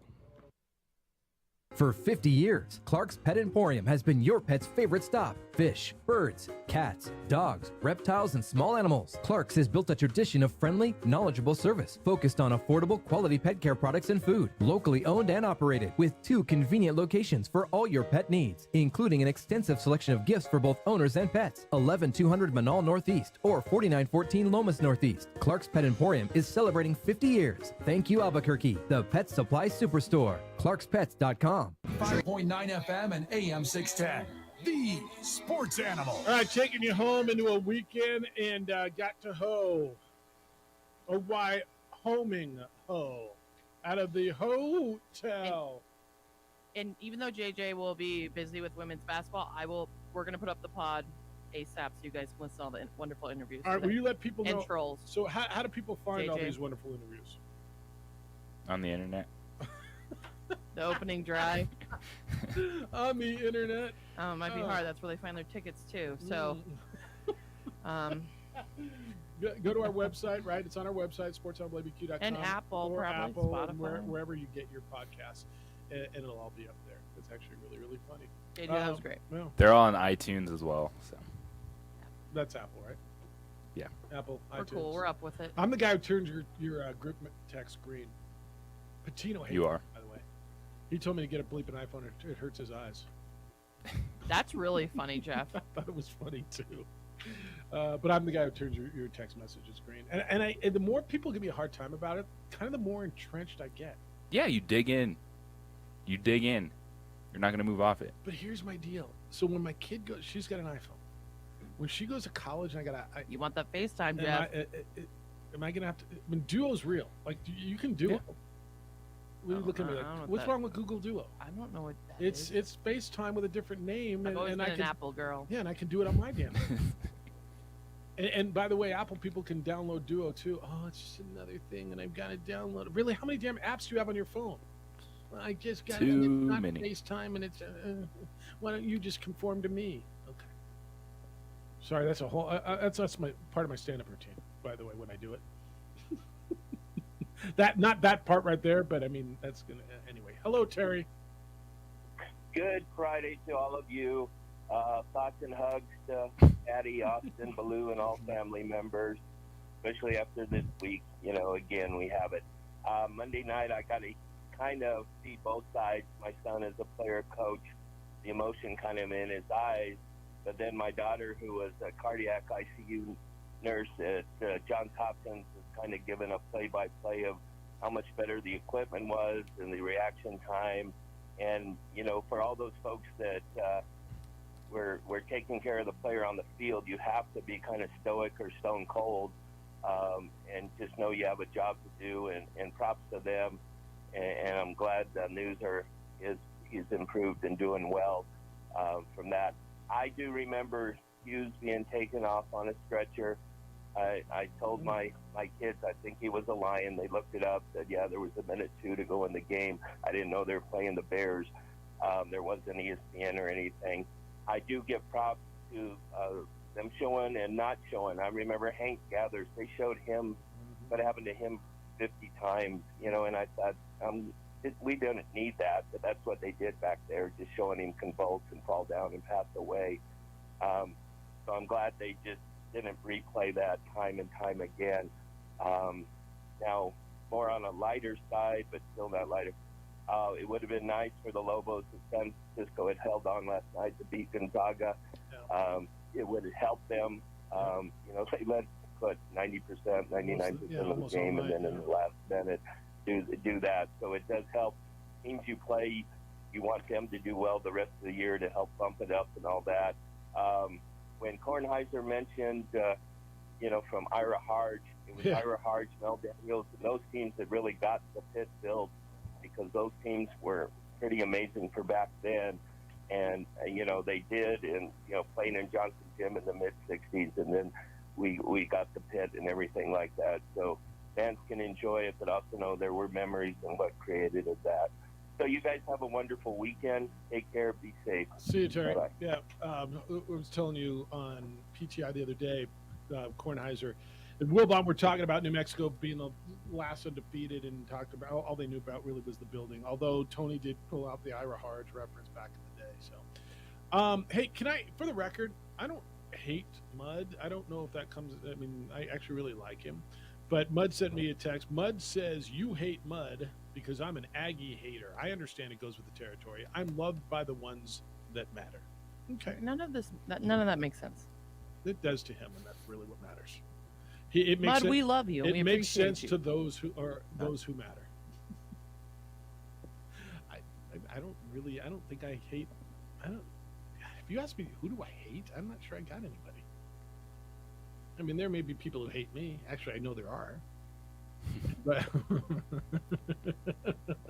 Dang it, we're all talk. We need the T-shirts. 3 jerks in the morning. Mm-hmm. Come on. Is that where we're going? Yep. Proud to be. We've been. Proud to freaking be. All right. So tomorrow we'll be at the pit. Go see A. Marie pregame over 377. A lot of good prizes. You guys love free stuff. You know what? Maybe we'll hit 377 before the game. We'd go 2 hours back. Yeah. All right. So maybe I'll get there a little earlier and get a seat or something. JJ's got a call tomorrow morning, 11:30. Is that right? 11:30 tip or 11:30 pregame? Pregame. Pregame, noon tip. He'll be at Moby Arena. Lobo women will take on Colorado State. How's Colorado State? Good. UNM's going in as the underdogs in this. Like, this team, there's a lot of work to do this year. They didn't have as high of a ceiling as last year's squad. It's going to be a grind, and we'll see if they respond to being called out by their coach in a rough performance here in Laramie last night. All right, safe travels. Have a great call tomorrow. Looking forward to seeing you back in studio on Monday. Have a great weekend. Jim Rome Show is next. The Herd with Colin Cowards after that. 2 Men On comes your way at 4. We're back Monday morning at 7 a.m. with award-winning radio then. Thank you to Bryant Vincent, Eddie Nunez, and Judge Chavez, the legendary Judge Chavez who called in today. Appreciate them being part of the show. Adrian, great week. Happy New Year to you. Enjoy the weekend. Have fun tomorrow. Great week by come out you. to 377 Brewery, y'all. Is your show on tomorrow morning? Next week. Next week. We're going to announce all the good stuff. All right, all the good stuff New next exciting week. stuff. Have yourself a great, safe weekend. Be good to each other, please. Be kind, loving, caring, and sharing. We'll talk to you on Monday.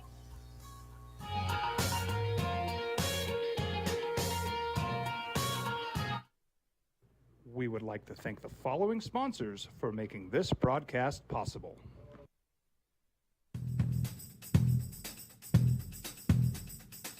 International Protective Services is a proud supporter of ProView Sports and New Mexico Youth Athletics.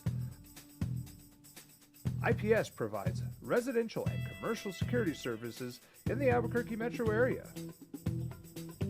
For more info, please call 505-897-2420 or visit internationalprotectiveservice.com. We fight the battles no one hears about. We drop into the middle of firefights to rescue others. And act as one-man air traffic control towers. We're the ones who go before all others.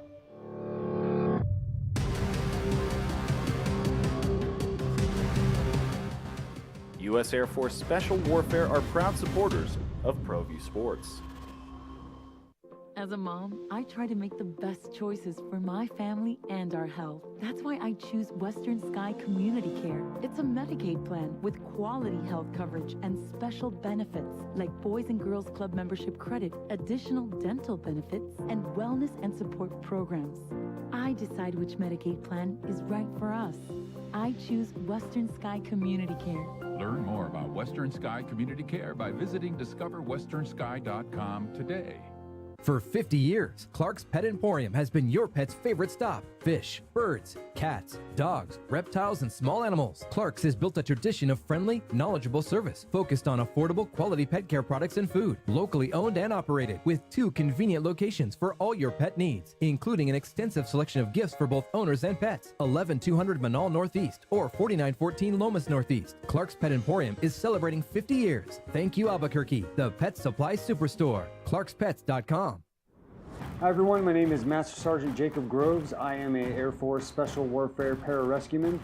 Air Force Special Warfare are proud supporters of ProView Network and New Mexico Youth Sports.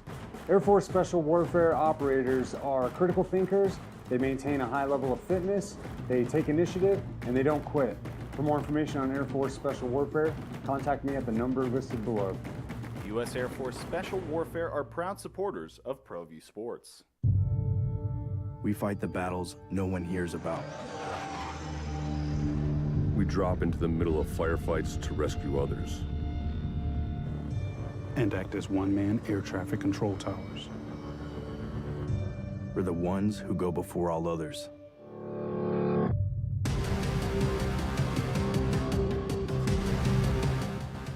U.S. Air Force Special Warfare are proud supporters of ProView Sports.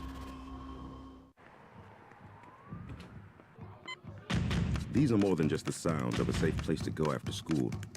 These are the sounds of interest being ignited and of mentors making an impact. At Boys and Girls Clubs, we don't do just one thing. We do whatever it takes to meet the needs of every kid who comes through those doors. Because whatever it takes is what it takes to build great futures. Great futures start here.